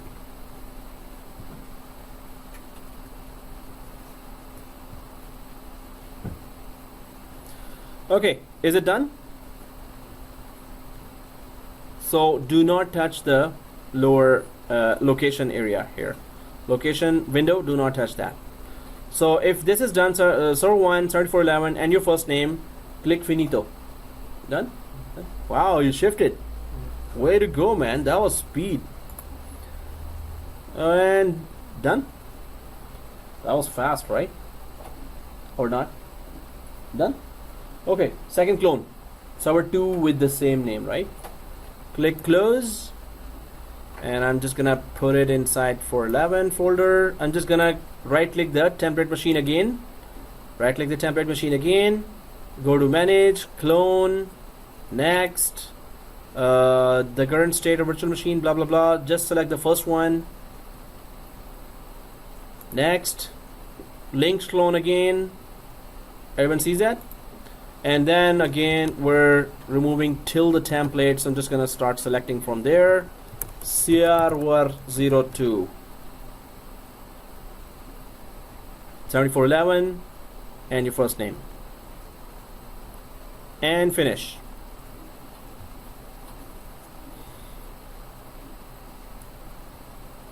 Alright, then we go for the close. Okay, so that didn't take much time. So I'm just going to drag it to the 411 folder. Let's just start both server 1 and server 2. Server 1, power on. Server 2, power on. Sorry? No. It's gonna depend on the template machine. It should be there and shut down. Yeah. Don't. See my eyes? It's about to sleep. Oh, okay. No. Because it is the link, what happened way off. It's open, doesn't matter. Those machines will still all keep on working, but you cannot create extra clones now. Right? So, okay, guys. Server 1, server 2 are starting, right? So let's leave them started and click home again. We need Windows 8 as well. So create a new virtual machine. Everyone there? Create a new virtual machine, right? So now we need again typical. Next. This time we are in the same folder anyway, right? But you should be seeing Windows 8.1 there instead of Windows 2012 now. So click browse. And then I don't see that, so you should be seeing Windows 8, not 9.1, 8.1 here. 1. Oh, okay. It doesn't like 1. Oh, 1.1, seriously. Okay, because the file is open. Oh yeah. So yeah, anyway, double click. When you double click, you should be seeing this Windows 8.1 64 detected. Do you all see that? Alright, so click next. And here again, -7411, your first name. Do not change the lower line.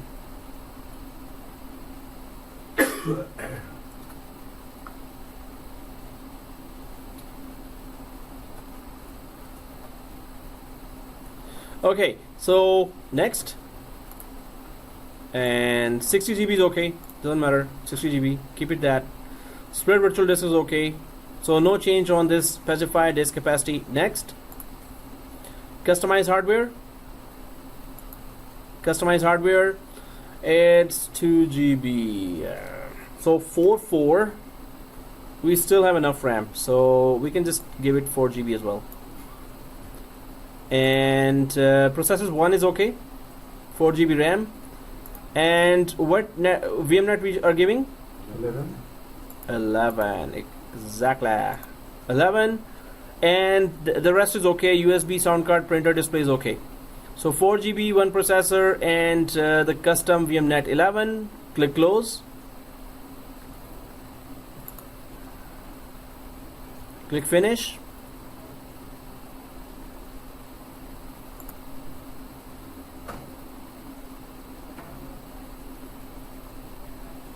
Oh, that's a full machine, right? What? It's taking that much time for everyone? Oh, I'm the lucky one. Yeah. Done? Wow. Done? Oh, okay. So it's since you're having the laptop, which is not fair. Oh, okay. They don't have a power cord, that's why. Today also? Yeah. That's why it works fast. Oh, okay. When you don't plug it, it works fast. Yeah, right. Oh, yeah, we were talking about that. Oh, okay. Sweet shop. Every, that sweet shop is after pharmacy. That's so far. To the petrol one, we love it. Petro? The one in it's really good. I really Mississauga. Of course. I asked about nearest. Nearest here. Seriously, this one is awesome. You told me that, right? Already. Every single day. Al Munasaba. Yeah.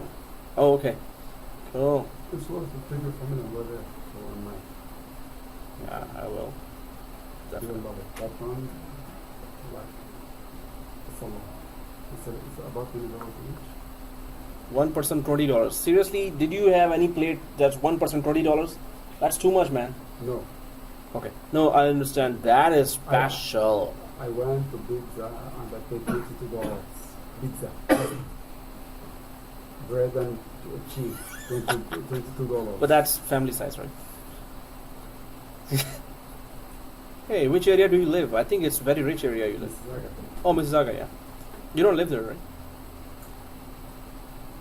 You work there. 4 days there, 3 days there. You're not kidding me, right? No, it's here. Okay. You live there because you work there, right? Yeah. Friday, Sunday, Monday, Tuesday. I came from work here, took a shower and came to work. Wow. So there you have a room separate, and all the guys are in one room? No, everyone has it. Everyone has their own. Okay. Thank God I didn't say all the guys were in. Oh yeah, it's recording, right? So, oh seriously, that's too. Maybe we should have a break. That's not fair. Oh, 4:30. It's half time, guys. We already took a long lecture. That was brutal. I know. 2:30. So. We're gonna have 5:30 today? Is that what you said earlier? 6:30, buddy. Oh. Yeah, right. Good night, try, huh? That's a 5 weeks class, Oh man. right? Huh? 5 weeks class. 5 weeks. Yeah, because. Oh, twice a 1 week- hour gone. No, twice a week. Yeah. 10 4 hours. sessions, twice 5 weeks. Bingo. Okay, guys. Well, if you want a break, a 10-minute break. So nobody replied. Okay, let's continue, guys. Yeah, recording. Huh? Hey, you reminded us of the break now. I So- see my mind. Good. Okay, guys. There's a break. If you want Pink Panther theme again. Oh, okay, just kidding. I probably wrote. Halawa, sweets. It's in. Not Earth's Bakery. Other than that. Yeah, there's another one in Victoria Park and Road. Oh, they're all on that side, right? Yeah. Near them? You don't know near? You know, there was one near open on near Midland and Lawrence, and then they closed. Seriously, but by that time, I'm addicted to that now. What kind of sweets you like? No, there's Arabic sweet. I used Which to one? Saudi Arabia. Oh, okay. I don't know any names. Kunafa, whatever. Kanafa, and but it's a long and Red. roll. So and then there is Filled with cream and stuff like that. And Yeah. they start with honey or whatever. yeah, exactly. All that that was so good. They were saying it's Iranian sweet. Then they were saying it was Afghani sweet. Then they were saying it was Arabic sweet. So I was saying whatever, I just like it. That's gimme. Have you heard about this kind of requirements? We hope you are having a great week. We have an urgent need for an identity management security consultant to manage to join Logi methods. Okay, the successful incumbent will undergo Okta certification and will shadow on a project. Shadow means you will be the backup. Following this short period, the consultant will resume full-time on the cloud platform for a financial industry client. They should install the Windows 8 before we go. Yeah, they should have actually. What have you done? Is there nothing? Yeah, click. Right? No. Wow, I'll do that too actually. So, should you know any bilingual consultants with security and identity management experience? Security identity management means Azure Active Directory compliance and management, like DLP, which we were talking about in Office 365. But it is an multi-factor authentication, which is cell phone at once send a number to the cell phone. So multi-factor in Office 365. Custom installation, right? Yeah. Oh, that's good, man. Thanks. So multi-factor authentication and everything, and anything security, and how Active Directory works across. When I saw that, I felt so disappointed.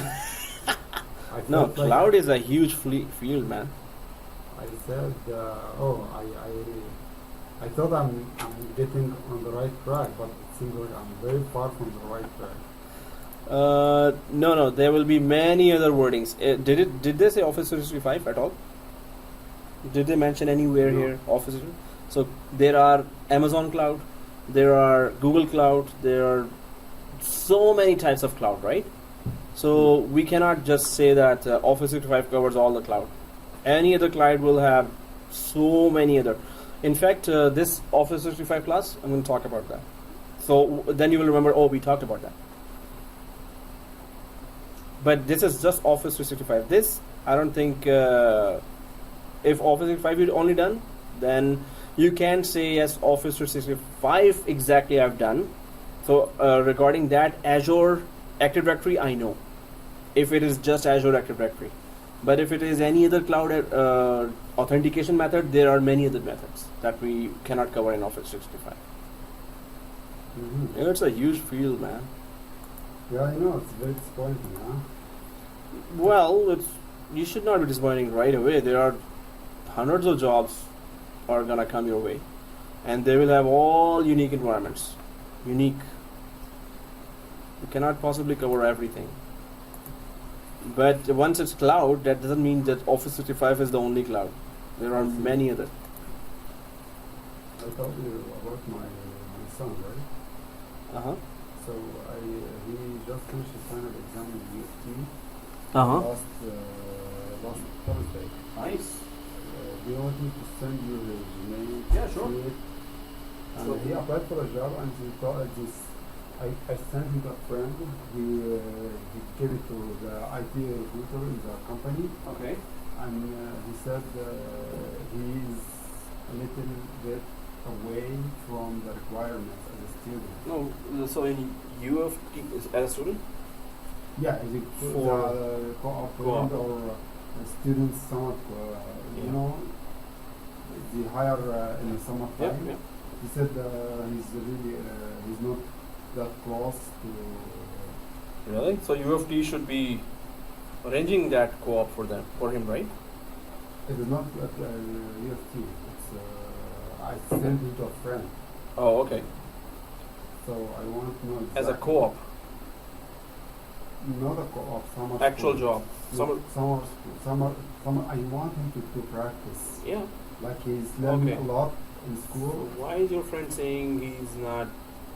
I gave it to his friend. The friend gave it to the IT guy in his Oh, company. okay. The IT guy replied to my friend that he is not up to date with the. Of course, he just graduated, right? What do you expect? Not graduate, just second year. Yeah, even his fourth year. Fourth year people are not ready until they go through these kind of colleges which are teaching direct certifications. My son. College does not prepare for certifications. Professional. When he was comparing what he learned in C plus and the other language, Java, stuff like that, with other colleagues in Tues University, whatever, we told him we don't know anything of what you learned because UFT is very Good, advanced. they're advanced compared Yeah, to but they don't teach MCSA and all those, right? Yeah. They do. Then he should have done certifications, and that bosses normally see certifications and what you did do in the. I want him Environment. to take certificates while Yes. he's in school. Give him 7410 exam collection file and tell him go do all three. And he should do that. Memorize, and just get over it. And what labs you did, 7410, give him all the labs and videos. He should follow it. Yeah, he can access to the labs and practice Yeah. and see the exam Practice. questions and this is certificate. That's it. Okay. And he will be he will be given jobs easily if at I least hope so. MCSA. So you have to do certification. He has to do. I'm sending you the email now. Yeah, Just sure. Take a look on the Okay. resume. If you see that, because I know that he's not that professional in writing resume. So just take a look at it. Sure. If you see anything, give me your recommendation. Okay. If you know someone, I can give him a hand. There is a friend. He works for University George Brown. His name is Harold? Harold. Maybe Okay. you know him. He's an IT guy. He told him there's a website open sourcing. He can do coding, right? He will learn how to do coding, and he can put it in his resume. He's going to do that as well. Okay, that's good. Very good. Did you hear about it? There are many sites, but since it's coding, so I stay away from programming and coding. So I should be No, doing my that. son is doing good in Good. coding. You know, those programmers who know networking as well, they are most in demand because then they create scripts. His resume needs to be honed. You need to be professionally written. Yeah. I can just send you my resume and you can copy that if you want. Need copy your resume. Like Are you kidding me? the format. Oh, the format. Wow, I have a system. All this certificate. Okay. But he will have a good idea to get those certificates. That he needs that certificate to survive in the market. To even start in the market, you need certificates. For me, it's very important for him to send him for a job. Yeah. No, not because of the money, because I To want learn him experience, right? to get experience, to learn, to wake up in the morning, to go to work, Oh, yeah. to That. take a task from A to Z, to finish it, to Be have a real responsible life. for. Yeah, Yeah, that that's is the my main. concern. When it's teens are there. Yeah, it's the main concern of the parents are okay. Please start having some responsibility. You were talking to him like just telling me about working Thank you, sir. pizza or restaurant or whatever. Oh. Oh yeah. Yeah. No, that's you're right. You're right. And now, yeah, in summer, they will just waste on games and I'm not giving you a chance for that. good. Hey, you are a really good parent. Because the future is tough. Very tough. I We don't can want see him out there. to graduate as a soft kid, Yeah. then he will be easy to break. Yeah, exactly. Then failures are waiting for those who don't wake up early. Yeah. Okay, I got that. First thing I got is research. Ha ha. You can start. Good luck with that. 5%.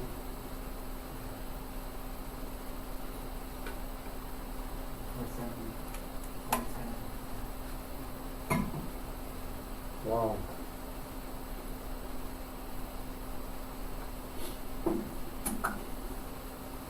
I can't do that now.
I think it's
الاريا دي كم عشرة كمية الاريا دي انا ماسك بروجكت بتاع كونستراكشن بروجكت مانجر فانا ريسبونسبل على اللي هي مش الديموليشنج اللي هي الانتاير هاوس ديموليشن فانا بعمل لي اوضه في السايت عشان انسيف ترافلنج لان انا ساكن هنا في نورث يورك في بلون فالي والورانس بتاخد مني ان اور ان هاف عشان اروح ان اور ان هاف كام باك فانا بشتغل على بس سوبرفايز في الشخص وبشتغل بايدي واخد بالك في طبعا بقول السيتي تي في بقول ما اعرفش بقول كونتراكتورز ريزيشن اند سو اون فهو البروجكت المفروض يخلص in 2 weeks 3 weeks يعني انا نعمل حاجه اسمها كراشنج تعرف كراشنج؟ كراشنج يعني instead of doing the job in 1 month I do the job in 2 weeks فبعمل overlapping مع two shifts وبعمل السكادجول للبروجكت زي ما مشي بس ده الشغل بتاعي فبدل ما ببقى traveling 6 hours traveling every day واخد اوضه في البيت اللي انا بعمله قاعد فيها وبطلها وقاعد فيها يا شباب نعم. اوكي عايز ايه؟ عايزين I told you that no problem, it's okay. I told you that you know the Oh yeah, sure. so I'll reply to you. just review first Sure. and second if you use my name I will think the customer harmony maybe can do this and now somewhere to help That out. would be good. Yeah. That'll be That good. in the process, to work with the process, to help you, to help the next one, to help the Perfect, man. Yeah, I have It will be something very on good for this. experience. When I started, I worked free for 2 years in a shop, IT shop. I just told them I don't need money, I just need experience, and I'll just go. After 2 years, That's what I'm looking for. I don't care what money I want. Yeah. That one has experience someone and who responsibility. already been doing this guy years how he was doing. Yeah, go for experience. You will get. It will really give good insight. Yeah, we try to see Muhammad maybe. Okay, guys. So here, seriously. Oh, nice. So, okay, now we know what exactly do you do in your job, right? And where is the job? We will have Google Translator. Don't worry, because the whole thing got recorded. So- Good for you. No, it was recording till now, and this is also Yeah, recording. No, you recorded everything. I know. Oh, okay. Now I know what he where. Okay. Anyway, guys, so let's just go ahead. So here, if you see this, if you see this, okay. So client 01, we can just put the name here, and then we can just go for. Seriously, I did not press pause. Wow. One next. Client 01 and click next. So you're there, right? And thank you to Scan. He clicked all your Windows 8. Otherwise, you would have started now. So it was finished. Thanks for Scan's foresightedness. And next. So once you see this, it's use express settings. Don't go for customize. Use express settings. And it's gonna check for internet. We don't care about the internet for now. We just need to create a local account called local admin.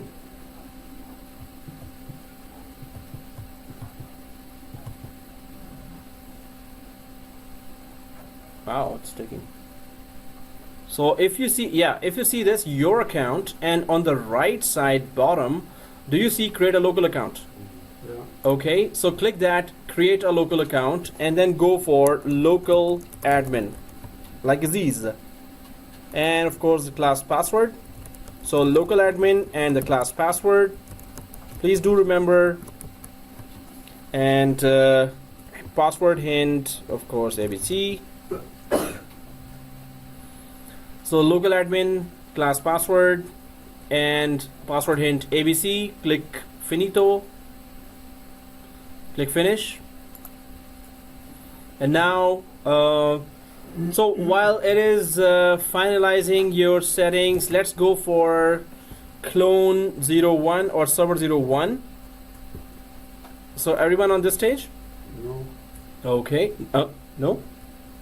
I'm behind a little bit. How little bit? I'm finished now. Okay, cool. So you should be on this stage, right? Finalizing your Yes. settings. Okay.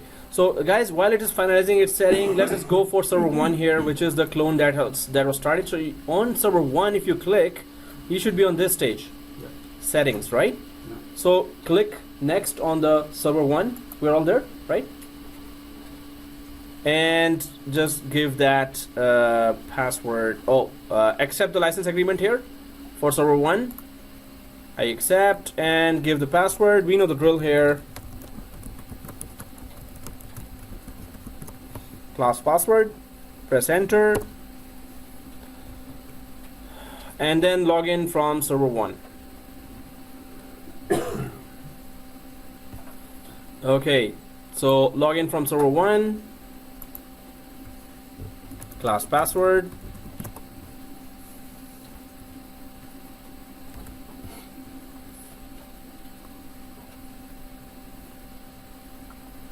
So once we are logged in, okay, I think I'm ahead.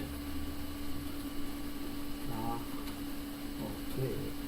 DNF, what have you defined the user? Oh, yeah, cancel that. Man, this screen is like. I'm gonna be there. No, you should. Did you Google that how to make all fonts big? Yeah, Okay, the top left corner. but you did not do that, right? See this corner here? Oh, okay. Oh yeah, that one. Yeah, I get it. So it makes the fonts bigger as well. See? Go first. Oh, okay. Like here, if you're seeing here. Oh, not here. Yeah, this one. Yeah. Really? No. See this? Restore, minimize, close. It's not this. Okay guys, so if you see this waiver tools has modified the user's interface, click cancel here. And let's just, so quick 3 things we need to do. Activate, rename, and static IP. So, I didn't put the static IP configuration here, but it's the same as previous class. So for activation, we need, so I'm just gonna give that. So server 01 and the IP is 192.168.200.1, 255.255.255.0, 192.168.200.50 is the gateway, and DNS is 200.1. And this is the same for Server 2, server 2. exactly as you said. Server 2, except that it will be 2 for the name and the IP as well. Okay, so we know this configuration. So on server 1, rename, static IP, activate for 180 days, right? So on server 1, let's just go there and let's just activate first for 180 days. So how do we activate for 180 days? We're just going to right click here on server 1 and go to settings. You know what? We can temporarily give our only network card that NAT as well, VMNet 8 NAT, temporarily, just to see 180 days, and then we're gonna put it back to VMNet 11, right? We can do that as well. So let's do that. Custom VMNet 8 NAT, just temporarily to the only network card we have, so it could grab from NetPlus DSL. So press OK. And if the blue bar comes here, press yes. And let's check it out if we have internet connection. Then we can wait for 5 seconds here.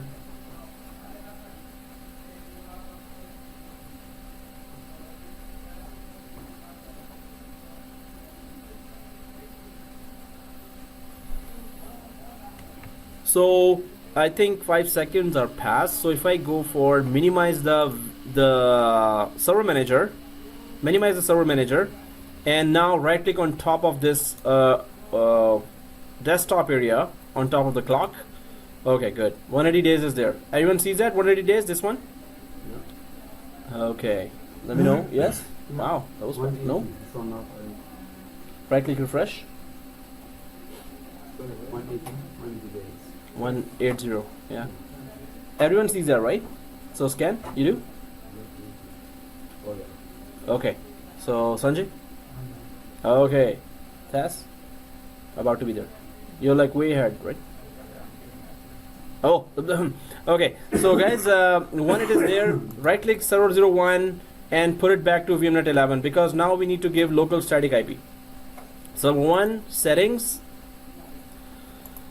VMNet 8.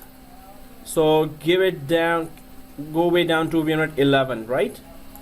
VMNet 11, and then press OK. So it was temporary. We got the 180 days. Now let's just give the rename.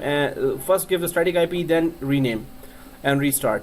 So let's open the server manager now. Once we put it back to VMNet 11, go to local server and give static IP like Aziz.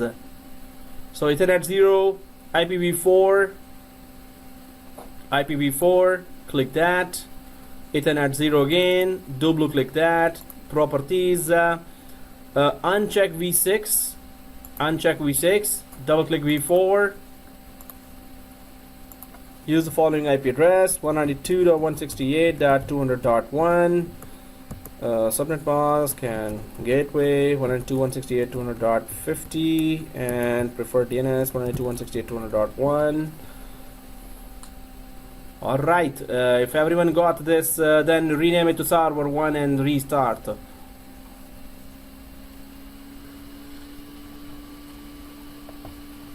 So everyone got it?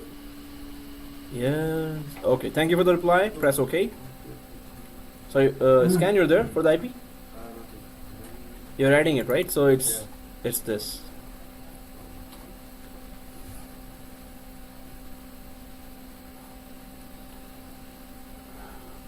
I think we should start at least with WSUS today, the lab. Or I think we have to start it on Friday. But if we have a good basic network, we can do all the tough labs. Okay guys, so once it is done, press OK, OK, and OK, close, and close this Ethernet 0 as well. Let's go back to computer name, click the computer name, and then click change here. And then CR01 scan there. So where did we click change? You know there, right? This. Okay, server 01, press OK, OK, and restart. So change, and then so you have to select this chain, right? And then CR01, press OK.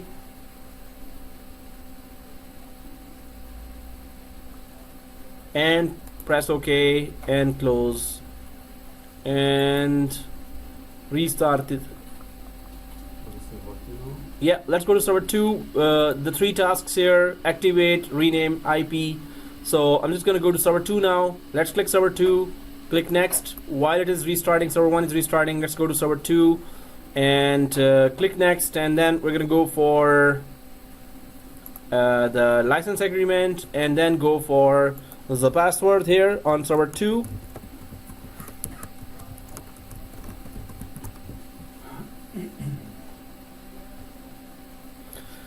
Okay, once here, click finito, give the class password.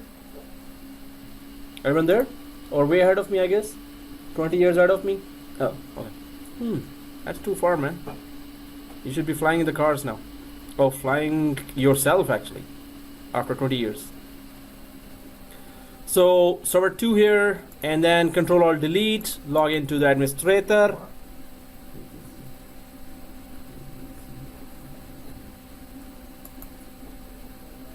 Password is not correct. Really? Don't tell me you logged yourself out and you're gonna buy coffee for everyone or Timbits for everyone.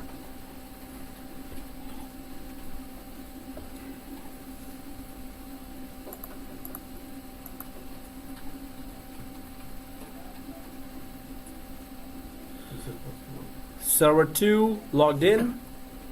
No, try without shift as well. Maybe by mistake shift was not pressed, or caps lock was pressed. Maybe caps lock and 1 2 3. So it would be 1 2 3 in capital letters. So server 2 is starting. Guys, are you seeing that it is slow or very slow? It's still starting. I think caps lock was on, so when I put the password, So then keep caps lock on. This means small ABC became capital ABC and capital ABC became small ABC. yeah. And 1 2 3 is capital letters. Shift, and, Yeah, shift 1 2 3 is still the same. so I can change the password here. Yeah, you can change the password by. Yeah, you were saying? No, no, Oh, okay. It was an H, right? It was not a question. no, no. Either question or a H. So, so how to change the password? If you send this one, all control delete here, all control delete this one. Once you see this, do you see change password here? Just send all control delete, and you will see the click change password. Then it will ask you the old password and the new. All right, guys. So I'm just gonna server manager here.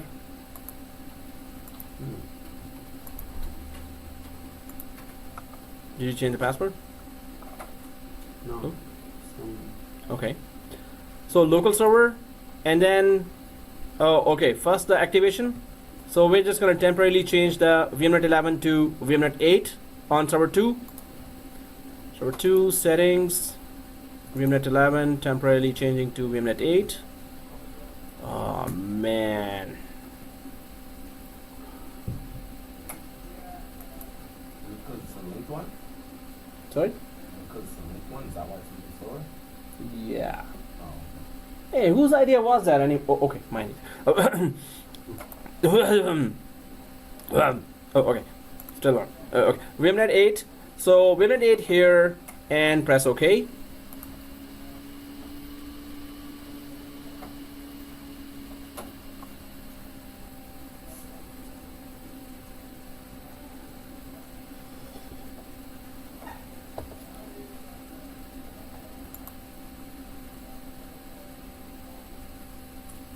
Press yes. Oh, seriously, man. Man, why did... Oh, okay. Hey, we can still create 2 clones and... Oh, okay. So the assignment is create full clones and reconfigure the whole thing. No, just kidding. Come on, this link clone is okay. I'm just... Yeah. So I'm just waiting for that VMnet 8 and then 180 days. Got internet connection. Right click. Refresh. Yeah. Okay. 180 days. Now I'm just gonna go back up there. Server 2. Server 2.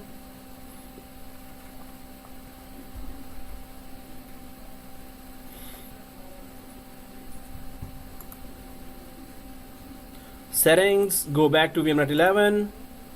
VMnet 11. Press OK.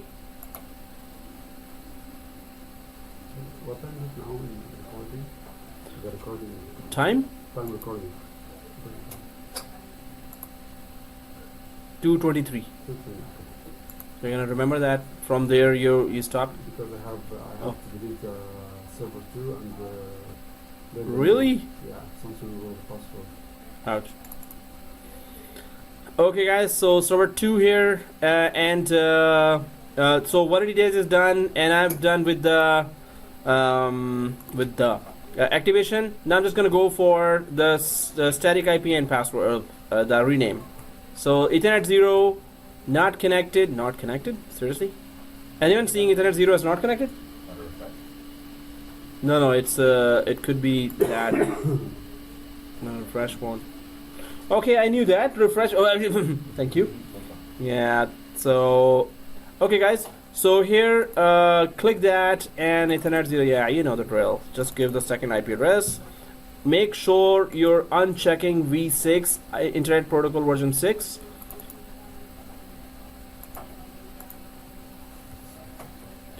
192.168, 200.2.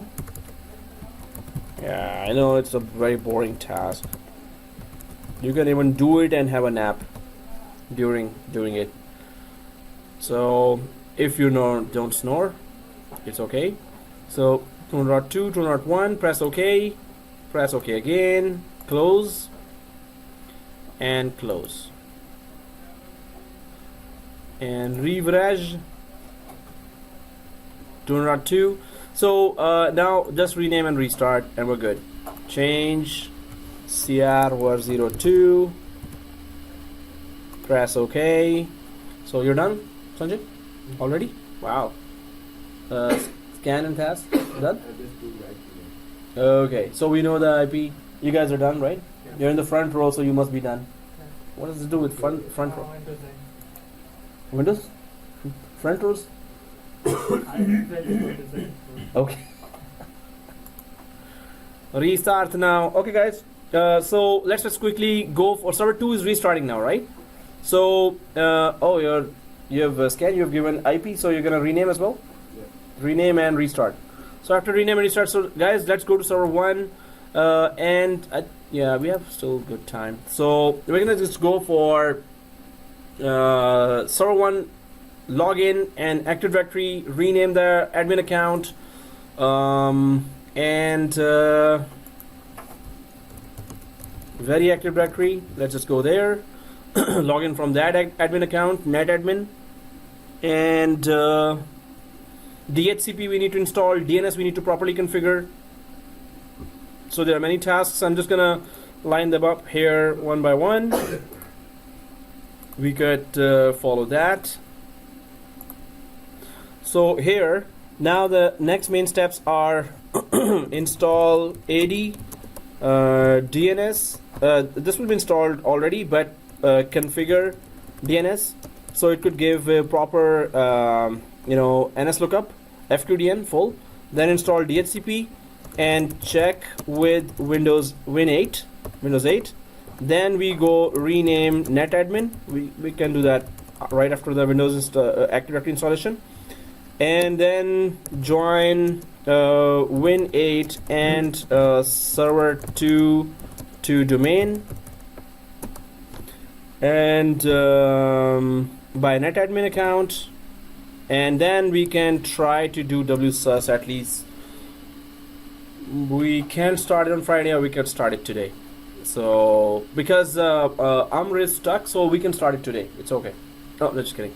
Okay, so minimize, and or if he promises to bring Timbits for everyone, then we can delay it till Friday. Okay, so we have 3, 4, 5, 6, yeah. a small box. Okay. one Timbit. So If you have a knife, we can have 8 portions of 1 Timbit. Okay guys, so server 1 here, once we log in, let's just install the Active Directory. So let's go for dashboard and add rows and features. Add rows and features. server 1. Server 1, yeah. Server 1 you can follow with us, right? Yeah. Alright, add roles and features, and when just go and go to roles and select second one. Please select the second one, don't select the first one, select the second one. Active Directory domain services, this one. So scan, where are you? I clicked but not coming up. What? Just server is collecting. But you restarted server 1, Yeah. server 2 as well, and you're in server 1 now, right? Yeah. Oh, okay, so you're connecting add roles and features, right? Mm-hmm. Okay. There, Sanjay? Oh, okay. So, guys, here, second one, Active Directory domain services. Click that. Yep. So, yeah. You have a question on this stage? No, I mean, Okay, just kidding. can you do more than one thing at the same time? Do you see how there's Active Directory? We can also do DHCP as well.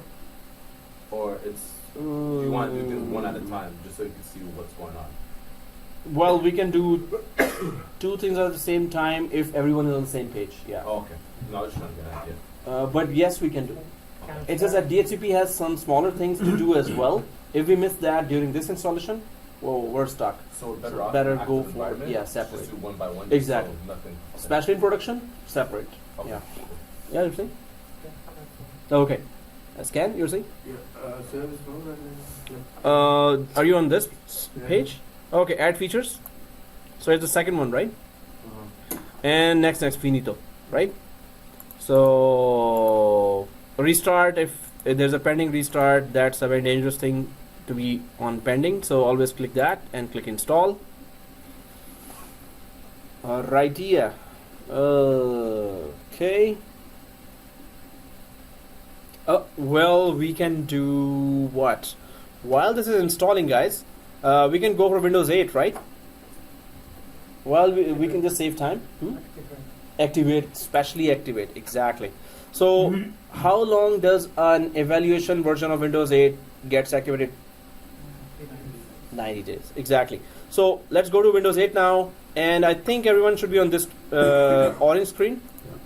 So, here, first thing, let's give it quickly temporary VMnet 8 connection and see if 90 days is showing here. Right click, settings. Oh, did we install VMware tools? Okay, let's activate first. So after that, we need to still install VMware tools. Okay, guys, so I'm just going to go for VMnet 11 on Windows 8 and change it to VMnet 8. Okay, VMnet 11 to VMnet 8. Press OK.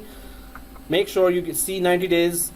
Then we go for VMware tools, restart that. Then we go for oh, Windows 8. no, the phone is hiding. Hiding screen, right? You need help? Okay. So I got internet connection, and I'm just gonna wait for 5 seconds and then refresh. Anyone seeing already 90 days? Okay. Right click, refresh. Oh yeah, now it's 90 days. That is so good. So one thing, now let's put it back to VMnet 8 or 11. Actually not 8. Let's put it back to 11. Press OK. Second thing, let's install VMware tools. Install VMware tools. After activating it, Changing from 8 to 11 first. yeah.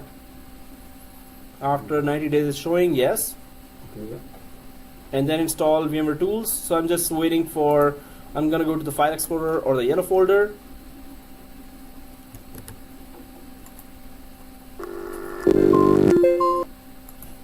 Wow, what was that? Okay, so there you go, VMware tools, double click, yes. And then typical next finish, restart.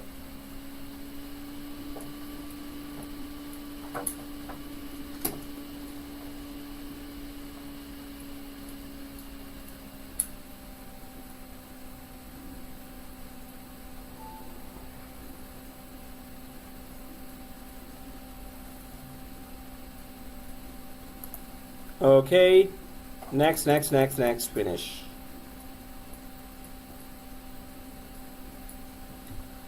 While this is going on, okay, I think it's fast.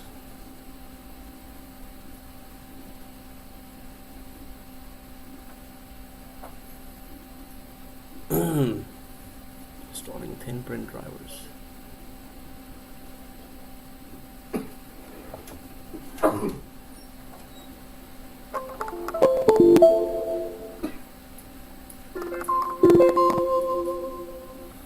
Well, same time. So let's restart it and then go back to server 1.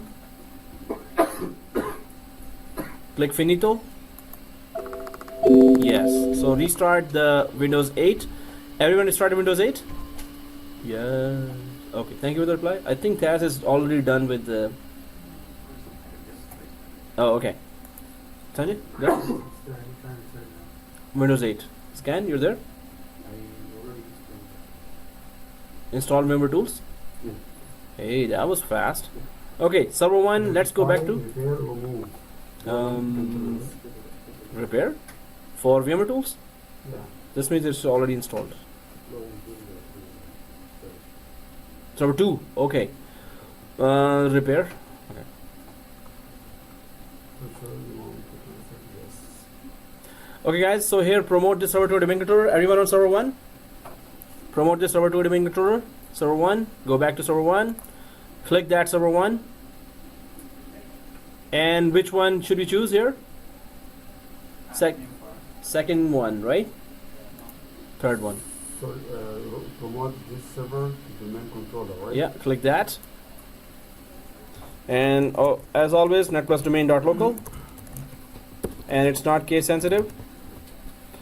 Net plus domain.local.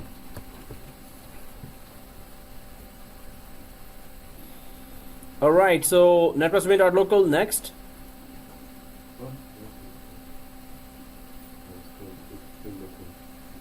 Looking for food, like me. I clicked the bar to promote the server, but nothing coming up. Da-da-da. Okay.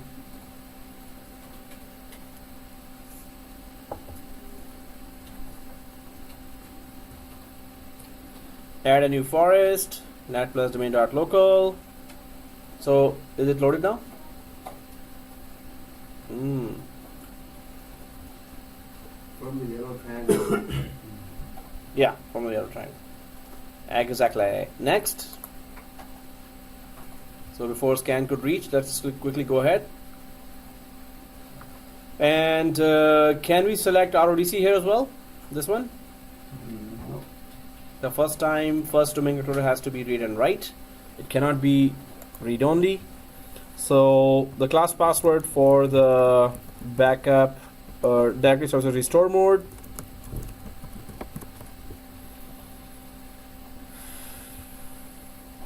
Next. Scan there. It's still no, like it's processing, right? The bar is running. Still running. Maybe in the background the bar went and it's waiting for you to click next something. Oh yeah. Alright. So that is Tim Bits from Scan as well. Okay. Next. So it's looking for local DNS server, but we are in the process of installing that, so it's not gonna find that DNS zone for this domain. So we're just going to ignore that and click next. NetBIOS domain name is used for single name access to Active Directory. If there are old applications that do not want to access net+domain.local and they want to access only net+domain, the first part, so they can access that with this name. And you can tell the programmers to or that application administrator to give just the first name if those old applications do not accept the something.something format. So leave the domain name DNS or read on. Yeah, so just give the password there. No other features, no other changes. Yeah, we cannot select actually RODC, so it's okay. Okay guys, net+domain only, no change here as well. Next. And obviously I'll have to ask, what is this wall? Oh, everyone is smiling now. The great Miron's notes should help Miron. Wrong book. Oh, new course, new book, huh? New course, new book. Okay.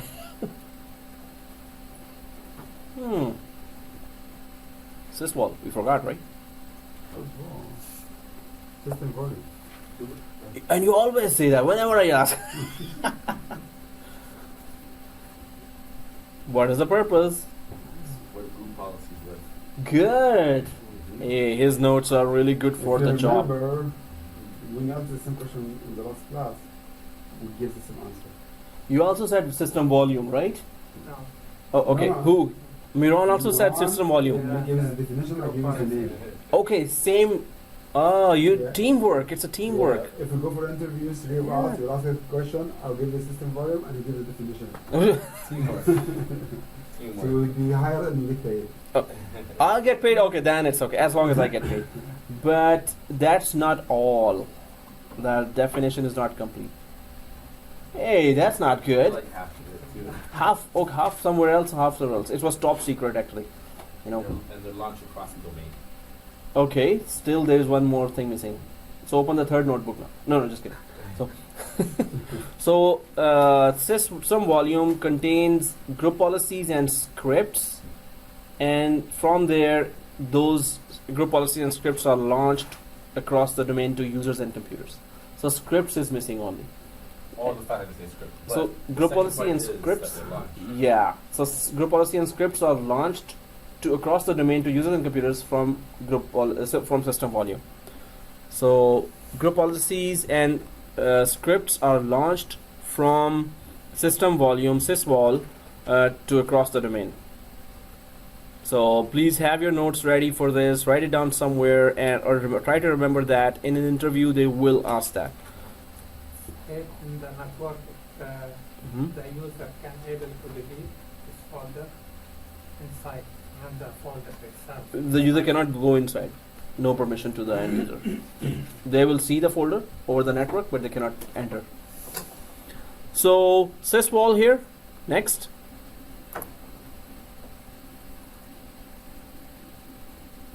So there is that summary here and view script. We know that. So it will create a script for all these Active Directory installations. But let's just click next here.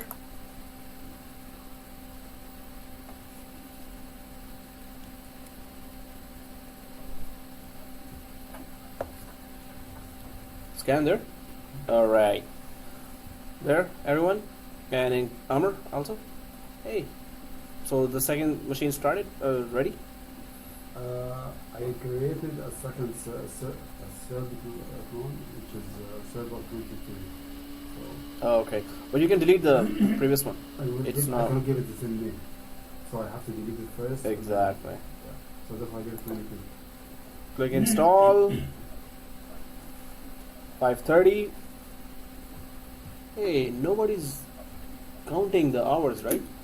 I just said anyway, 5:30, just because I had a look at the watch, but nobody's counting. Yeah. Yeah. No one's looking back too. Yeah, no one's looking back. You don't need to look back. Just look at it. Oh, it's there. No, actually, it's in front of me, right? I'm looking at the clock. I don't need to do that. It's counting down the second. I'm just so I'm just letting students know 5:30. Yay! Actually, 9:30. Oh really? Oh, it's 29. Serious? Okay. Oh yeah, it is also 29 there. So now it is restarting the Active Directory. While Active Directory is restarting, we can go to Windows 8. And Windows 8 is already restarted from the change name. Let's just log in from local admin. On Windows 8, let's go and log in from local admin. So VMware Tools is installed, it is activated, and let's just rename it to client 01. But we will not be giving IP address because we need IP address to be given from DHCP, which we will be installing later. So right now we can just change the name and restart the Windows 8. So how do we change the name on Windows 8? Open the File Explorer or the yellow folder, File Explorer.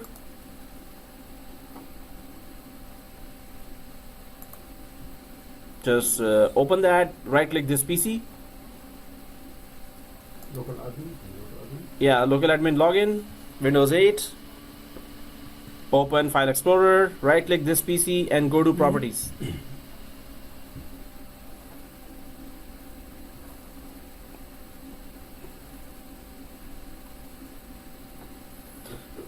Alright, so this PC, right click Properties and give the name as.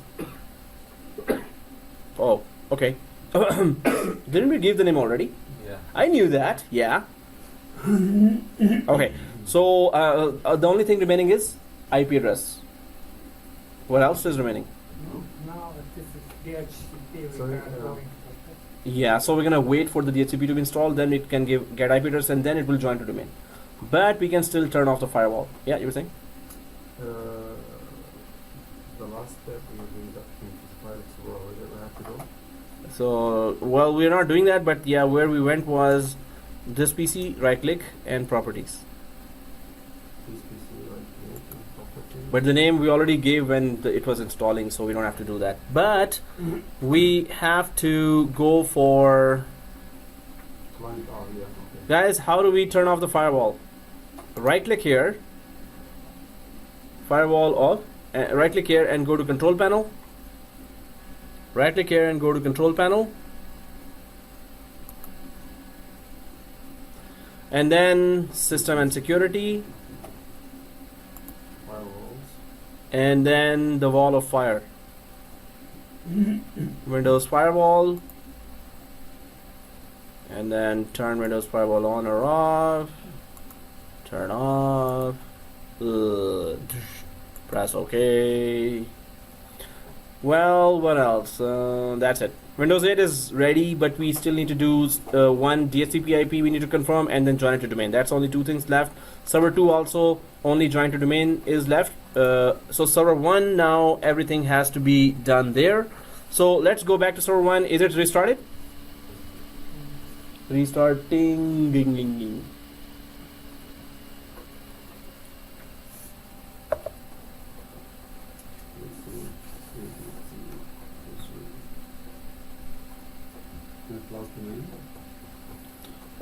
Dot local. Yeah. What? You're installing Active Directory? Or you're joining to domain? Network domain dot local. Why did you ask that? I'm so hurt now. Because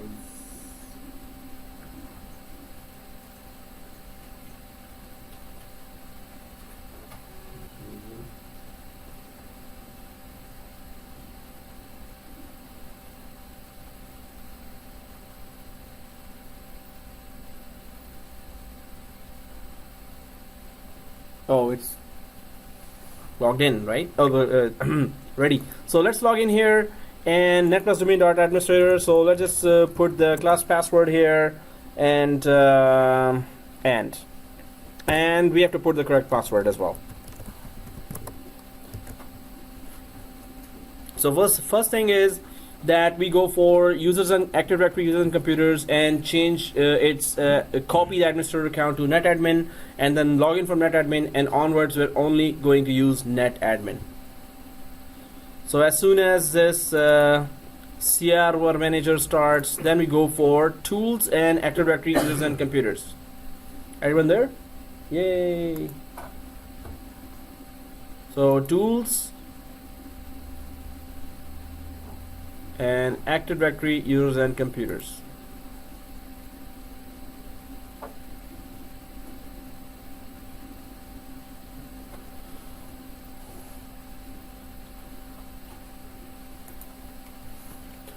So I'm not yawning. And users, and if everyone's there, to the right side, do we see administrator? Right click and copy like these and put netadmin and the class password, click finish.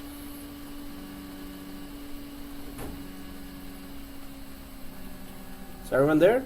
yeah. So click copy, netadmin.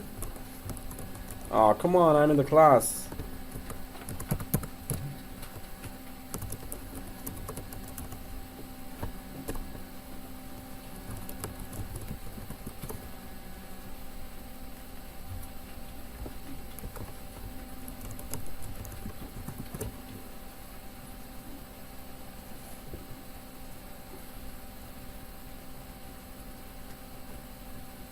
User must change password after next Guys, let's just go for password never expires because it's gonna expire if more than 45 days.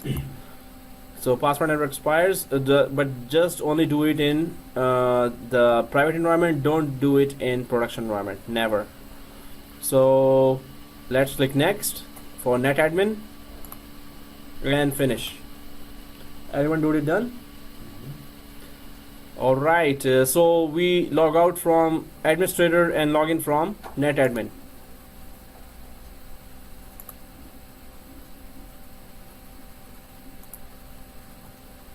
Other user on server 1.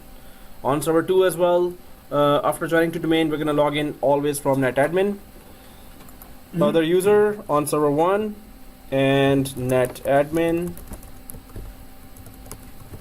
class password. Now second thing is proper configuration of DNS. Third thing is DHCP. Then join all to domain and go home. No, we're just gonna then go for WSUS. I mean, like, come on, we cannot go home. Yeah. So Scan is looking back at the clock while the clock is right in front of him, huh? So you're agreeing with me about go home, huh? So tired, huh? You look so tired. I look tired. Yeah. Yeah. You know, I was trying to look good, but now I'm conscious about it. Thank you for letting me know that. Yeah. Now I feel tired more than before. Thank you. Yeah, you should take a nap now. Hey, everyone is trying to leave early today because it's day 1, right? So let's just ask for a vote. After we complete the next initial task of creating the whole environment is done. If it is done half an hour early, then we don't have to leave. Okay, so man, that felt so good, right? So yeah, it's always fun to be a brutal teacher. Yeah, I really am enjoying that. No, just kidding. So Tools again? brutal teacher. No, I said Oh. go to tools again. Oh, tools again. I thought you were saying once again, so I said brutal teacher. Okay, so tools? No. For what? To Disable the. yeah. Okay. Well, okay. There's tools and go to once you log in from NetAdmin, go to activate using computers and disable your administrator account. Users, right click and disable account. This one. So since I'm insisted, so let's just do that. Administrator, disable account. Like these, it is disabled now, so we can never ever use administrator account again. So once it's disabled, let's just quickly configure the DNS as well because we all need to go home early. Okay, so let's just go for DNS. So for that, let's click the tools and go to DNS here. Let's open DNS.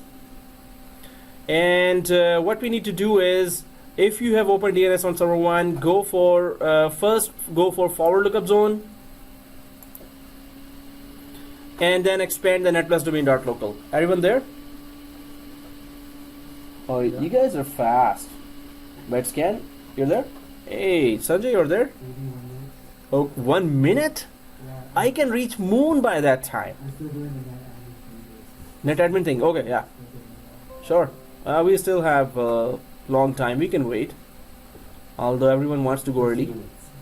50 minutes more. 51, exactly. 51 exactly. You have a countdown timer? Oh, What's our questions? You have to ask questions for class as well. oh, you have questions Oh, yeah. about the class topic, or Oh, yeah. oh, you can ask now. No, for the class, because maybe you answer that. So maybe you can say after under half an hour. Oh, okay. No, now that you have made me conscious about, I'm really tired, so I'm really battery is going down now. Before that, I was like, no, I'm not tired. No, I'm not tired.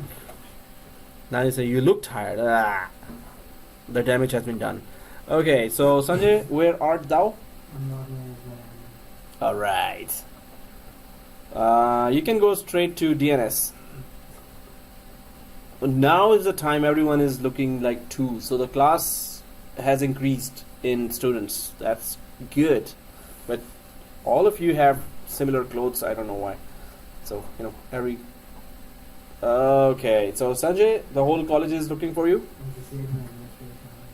Oh, you're just living administrator. Okay, guys. So reverse lookup zone here, and right click. No. We're just waiting for you. Your tools, DNS. You're being bored? Port. No, forward lookup zone. We just wanted to check how many A records are there, but we don't have to do anything here. So, guys, ultimately we will be going for reverse lookup zone. Reverse lookup zones are best practice to configure. If any machine knows IP of a machine and wants to know the name of the machine, the request goes to reverse lookup zone. Otherwise, if you know the name and want to know the IP, the request goes to forward lookup zone. So reverse lookup zone, right click and new zone. Sanjay there? Okay. New zone, next. Primary zone, secondary zone, stub zone, and store the zone in Active Directory. So now we will have a full day just for DNS, and we're going to be practicing and testing DNS. Was that a question or you on? Oh, okay. So next.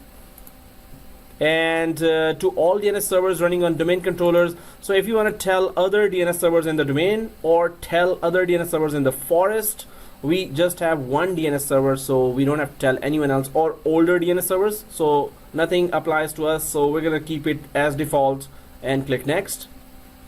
IPv4 we're using, click next. 192, 168, 200. Oh, someone is left behind, huh? No, never. Oh, okay. The great Miron is left behind. No way. Yeah. Okay. So 192, 168, 200. Everyone there, right? Next. So allow only secure dynamic updates. So when we say secure dynamic updates, dynamic means automatic updates. What is secure? Define secure in a context of DNS. Yes, HTTPS.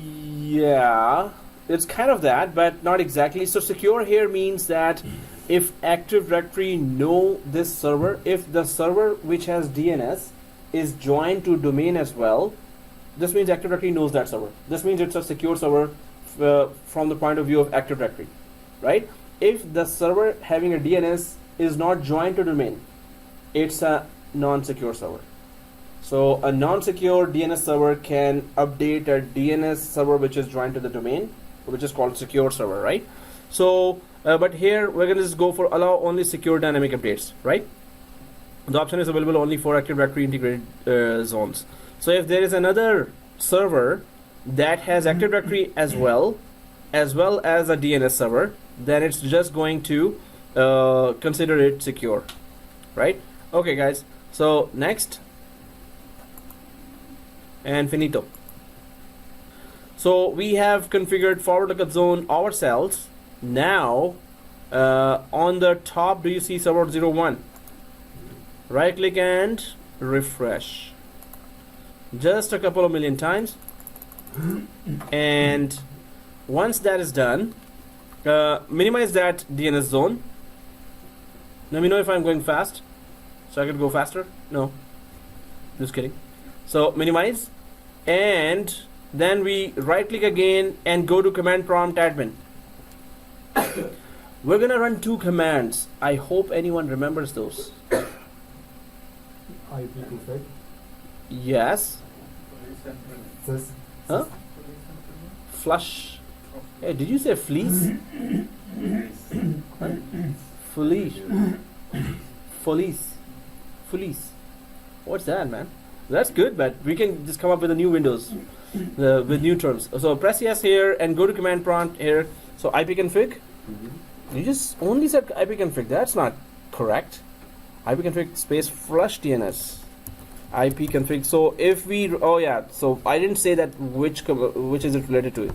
These are the two DNS related commands. Flush ipconfig space / flush DNS, and flush DNS does what? It removes the local cached DNS information, then enter. Then if we say register DNS, it then requests the DNS again for the latest information which is inside the DNS. So now latest information will be that there's a reverse lookup zone also created. Enter. So what do you? Oh, register DNS. Oh, okay. Register. Register DNS.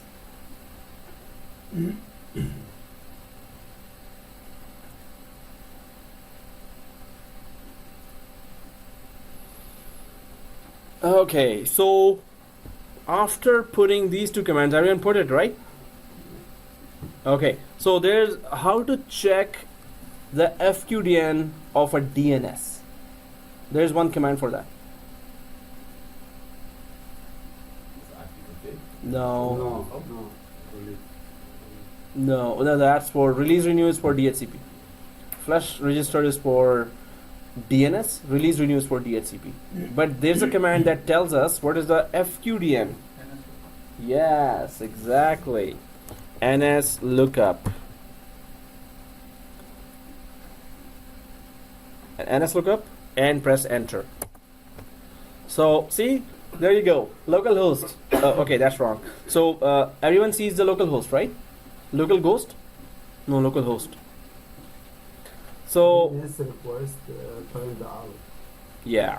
So you're gonna see different errors, but we're supposed to see here server01 dot net plus domain dot local. We're supposed to see that, and the correct IP should be showing not 127.0.0.1. So what do we do? Tell me. How to correct the IP? Preferred DNS? 19.1. Yeah. So first of all, let's correct the IP address here, right? So We can do it. Change on its Yeah. own, right? change from the network card settings. Okay. Yeah. So let's No, go no, to we can change it from here. how? Oh yeah. The way you can change. So net shell is the way. So net sh. So I have to grab that command and do that. So if you want to change from net, hey, I think the assignments were sent by Miron and some other guys that changed the. Did you change the IP address from net sh? Okay, guys. So what is the net sh command? Oh, gee. I can pull it up. No, but it's okay. So net sh. Are we doing net sh? Oh, hold on. Find it. No, we can Google it because I also forgot that. So we can Google it. No, but he put the IP address full, right? We have to only change the preferred DNS. So we can Google it, but that's gonna really, yeah, only preferred DNS. Oh, wow. Okay, there's the notes. NetSH, INT, IPv4, address, DNS server, full, space name, name equal Ethernet. It's 0. Ethernet, if it's wrong, we can just change it to Ethernet 0. Actually, it is 0. Yeah, guys, put 0. Okay, and address equal 192.168.200.1. Index equal 1. I think it's 10, but it is 1. Okay. Tues for second network card. Yeah. Okay, guys, did you all put it down?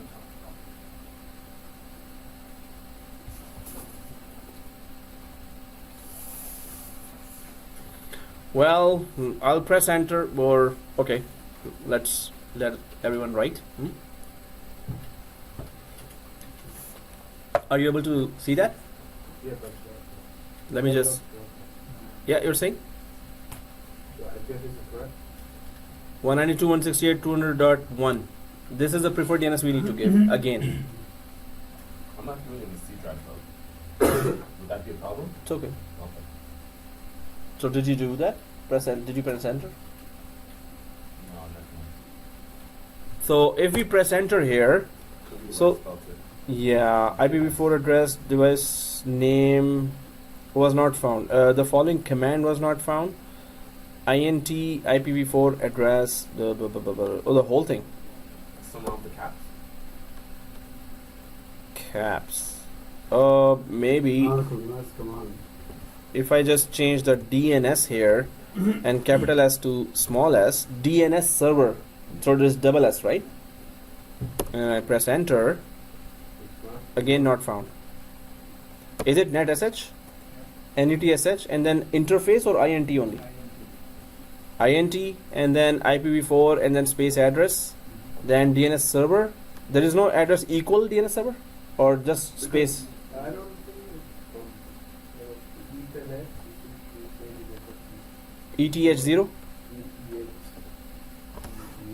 Like they don't write it. Yeah, like that. ETH 0. The following command was not found.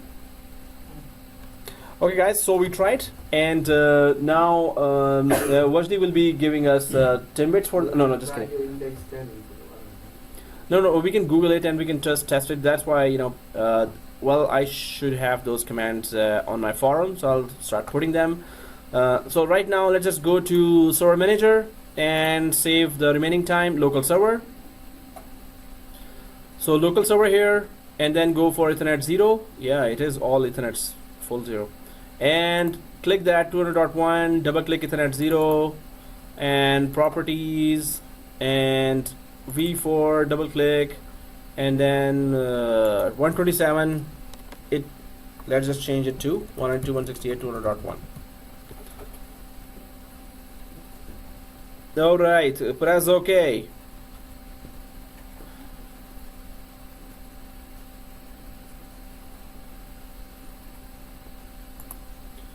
So preferred DNS, everyone changed? Yeah. Yeah. Okay, thank you. So here, once preferred DNS is changed, so let's just go to the command prompt. I hope nobody has closed the command prompt. It's still open. What we can do is, okay, enter. So, I have a question here. Yeah. About Ethernet 0, I have the preferred 192, 168, 201, IPv6 enabled. Should be disabled or enabled? For Local server? local server. Yeah, it should be disabled. It should be unchecked. Let me check because I think, You're looking at the yeah, Ethernet 0 in the network. yeah, please check. Okay, so uncheck. So NS lookup, guys, and does it give you correct one? How do I get back to this? Oh, just backspace the whole command. No, still have to just. The prompt, C colon backslash. Oh, So CD backslash, you can go back to C colon backslash only. If you type, or exit, yeah, okay, NS lookup. You want to go out of the NS lookup.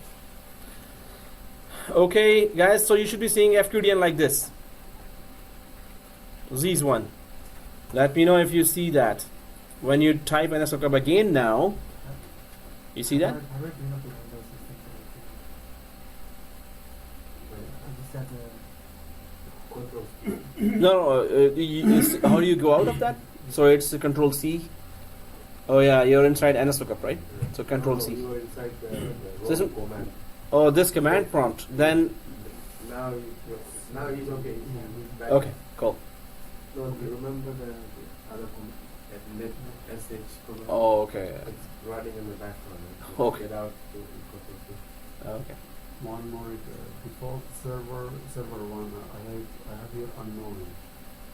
Oh, so did you go back to the IP address and change it? Preferred DNS IP address? Did you change it to 192.168.2.1? So go back to Ethernet 0. Okay, I did that. Preferred DNS. Property. Yeah. Yeah, it's Double click V4. What is the preferred DNS IP? 1 server 1. 192.168.201. Then you come back here and you typed NS lookup. I did that and I got the IP address correct, but the default server 1 001 that was the main local is not there. Ouch. Oh, then I have to do blue check.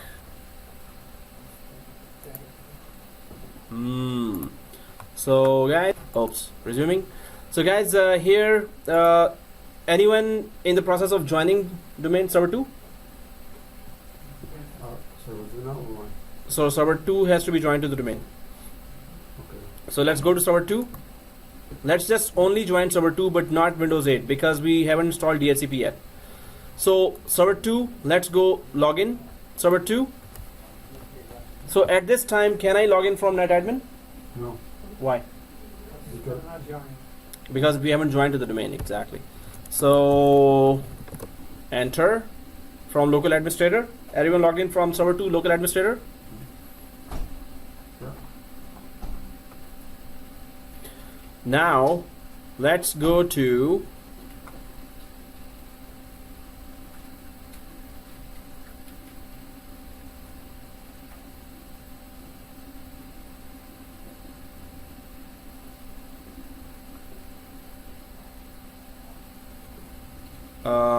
local server here on server 2, and just, you know, computer work group join to domain. Oh, what small mistake?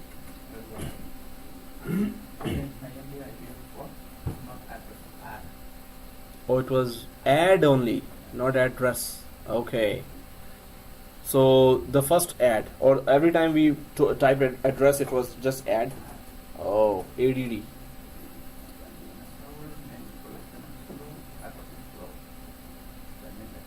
Cool, man.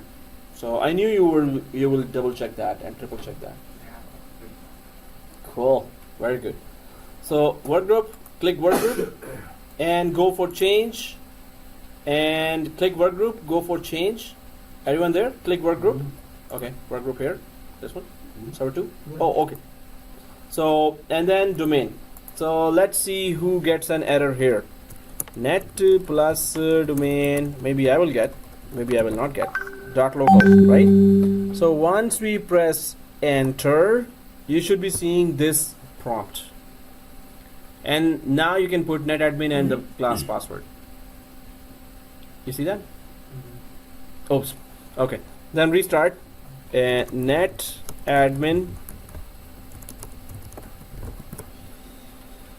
and press OK and restart. Why am I asking just basic questions? This is so basic. I actually think the main controller is for the main would be effective. Really? So turn off the firewall on server 1. Server 1. Restart, guys. Yeah, after joining the domain.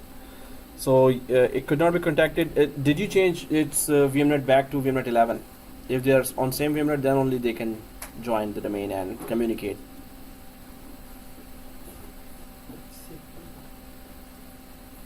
Can install it. It's 11. DHCP? Yeah. Oh yeah. Come on, Tish, install DHCP. I need to go home. No, we're gonna keep doing it till 7 or 7:30, right? Both of them 11. Yeah, not 11. Okay, both in our. So on server 1, turn off the firewall. Third firewall is still open. On server 1, go to local server. So guys, while Amr is trying to decide that, let's just quickly do the DHCP on server 1. Scan, you joined? Oops. Oh shoot, turn off. Third one now? It's restarted. Third firewall? Yeah, because there's one now. Yeah, server 1, turn off the third firewall. Yeah. Yep. So is the firewall on? Yeah, no, the third one, yeah. Okay, now you're trying to join again, right? Okay, worker group, right? Yeah.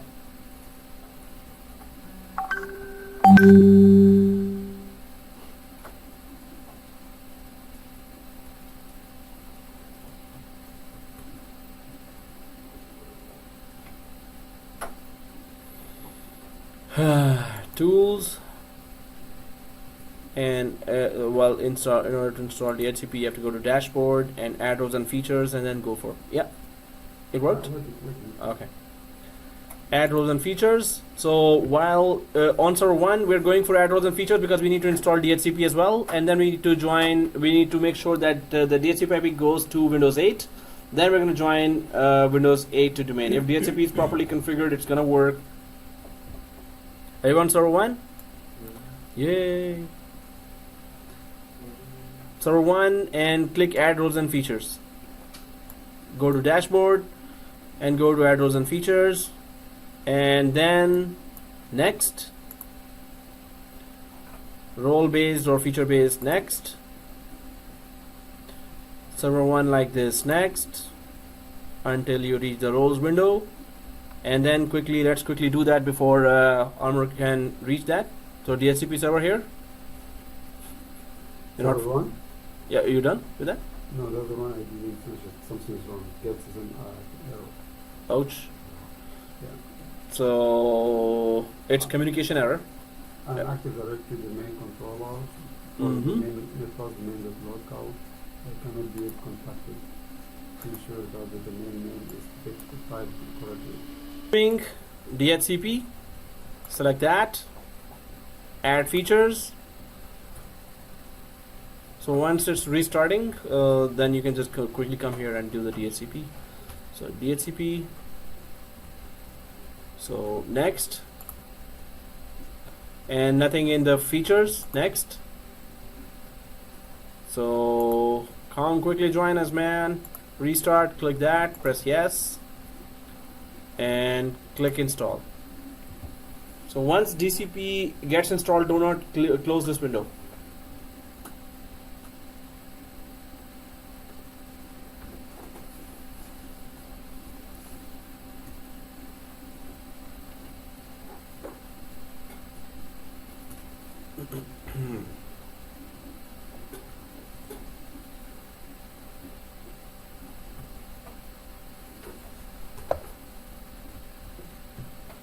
So it's restarting, right?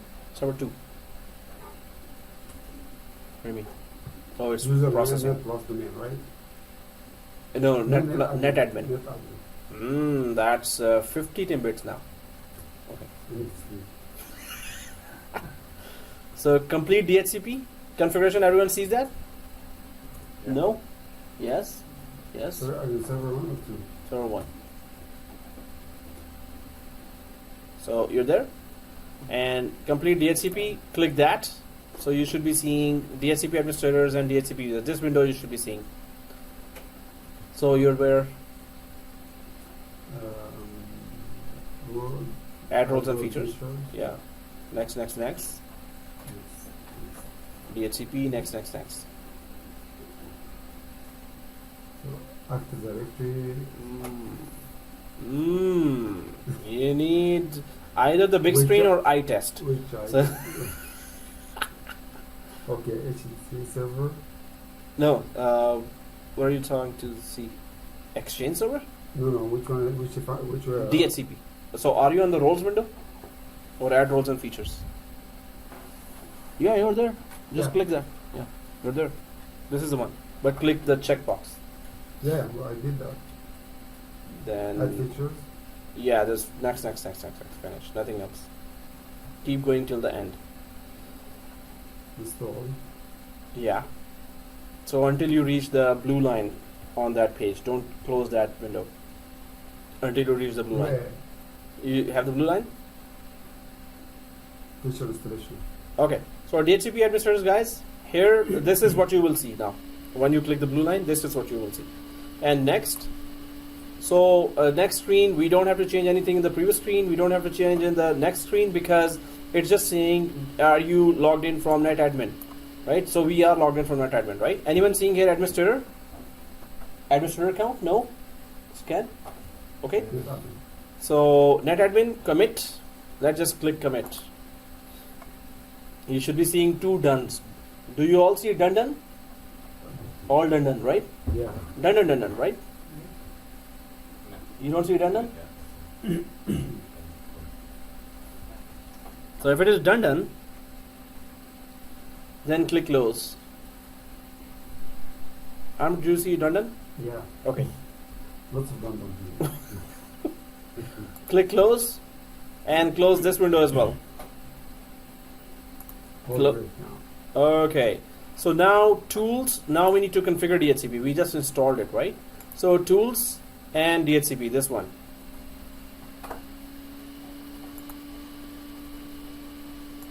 And did we open DHCP? So expand that, and IPv4 should be showing green arrow, green circle. Everyone sees green circle? So expand the IPv4 as well, like these.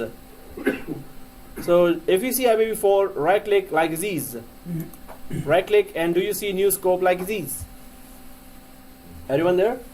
New scope? Okay, new scope, and next. So first is this. So well, we can say company scope 1.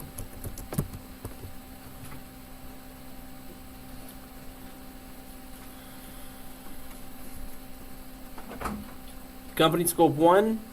Next. Company scope 1. Okay. Yeah, now the start IP address and ending IP address 51 up to 61. So 192.168.200.51. and then 192.168.200.61. We're not gonna have 10 machines, but let's just give that.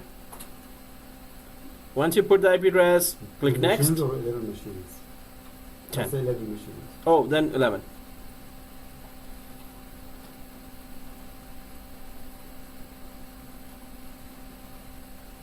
Is my maths bad? 51 up to 61 is 11 machines, right? Yeah. Scan is actually counting. Because I want to count as well. Because I'm like, ugh. Okay, next. We don't have to exclude any IP address from the previous screen, so we're not configuring anything here. Next. And 8 days of lease duration is okay. Next. I want to configure these options now. These are advanced options. Next. So first, we need to tell DHCP what is our gateway that they will tell the client machine. So they will tell the client machine, hey, our gateway is this, 50.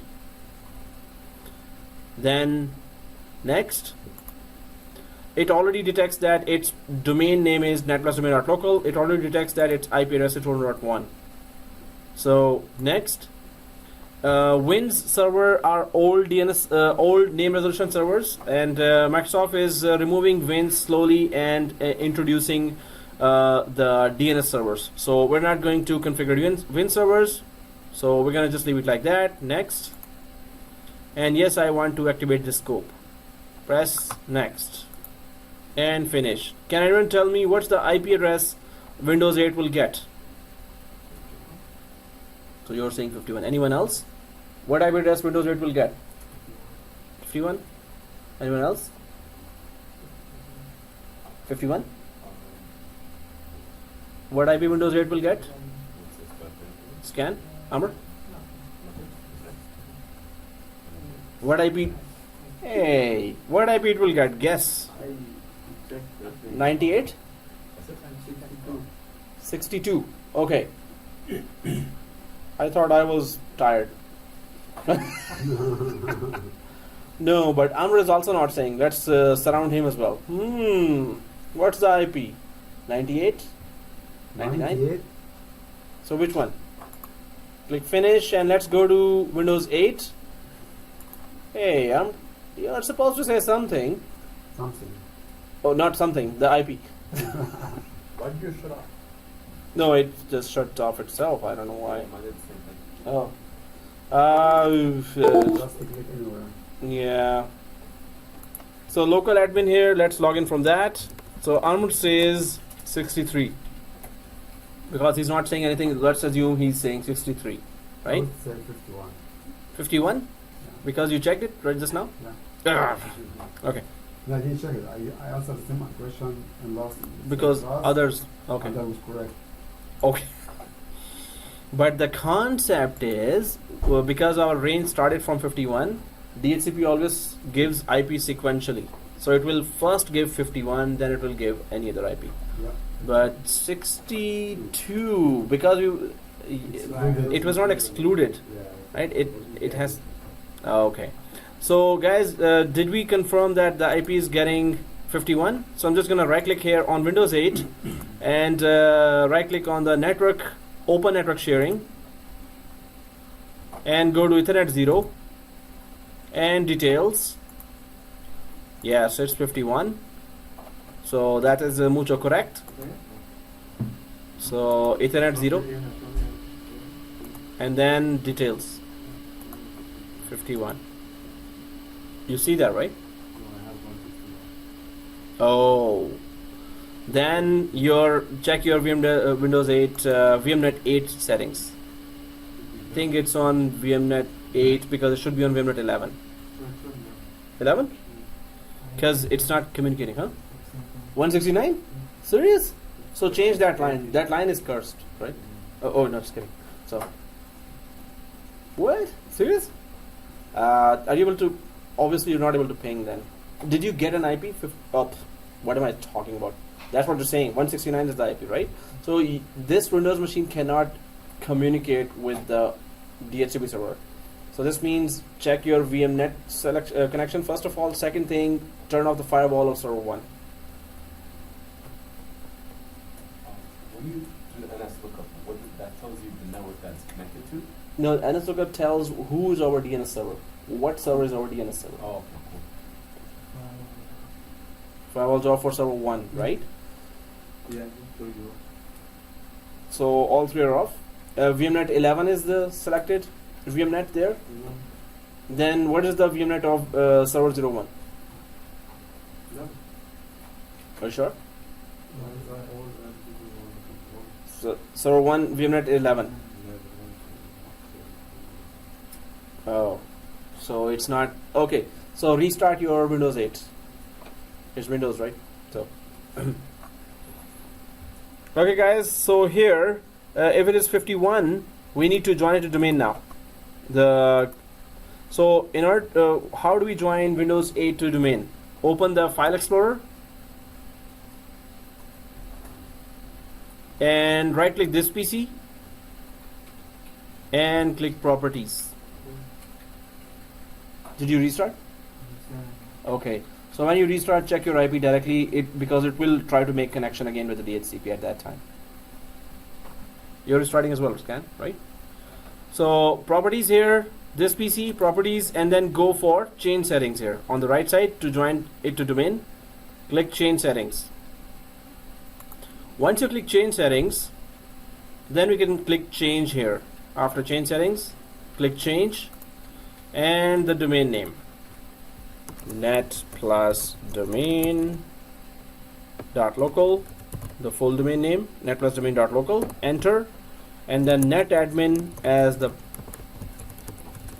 administrator account and the password, and press OK, restart, and there you go. Password is wrong.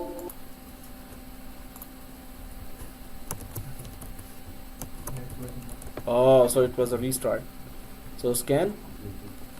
Is it? Okay. Okay.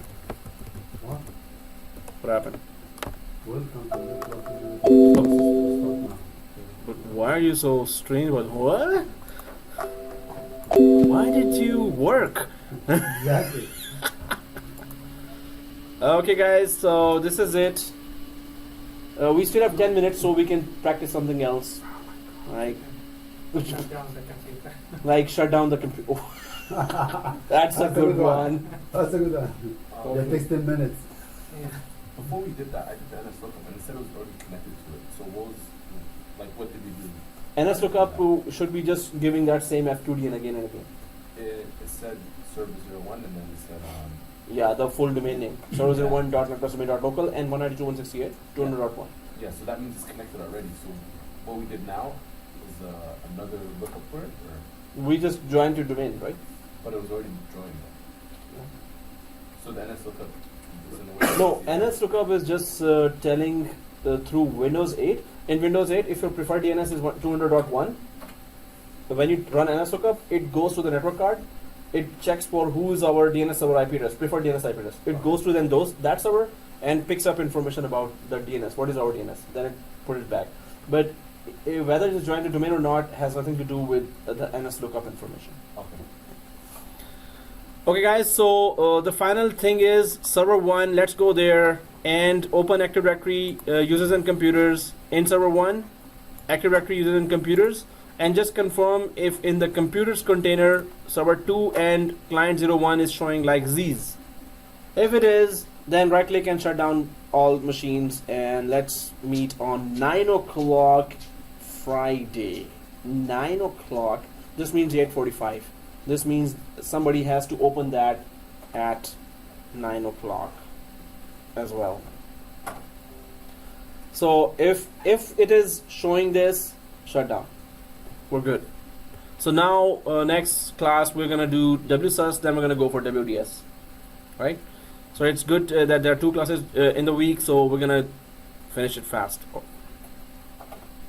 Did So- you want all the firewalls off on Yeah. everything? Okay. Server 1. Server 1, open Active Directory then computers, and then click computers, container.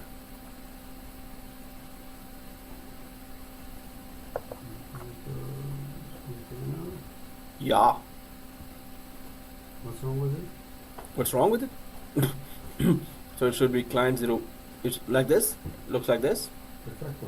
El perfecto. So okay guys, right click server 1, power, shutdown guest. Right click server 2, power, shutdown guest. Now we are ready to take on new roles. Da-da-da.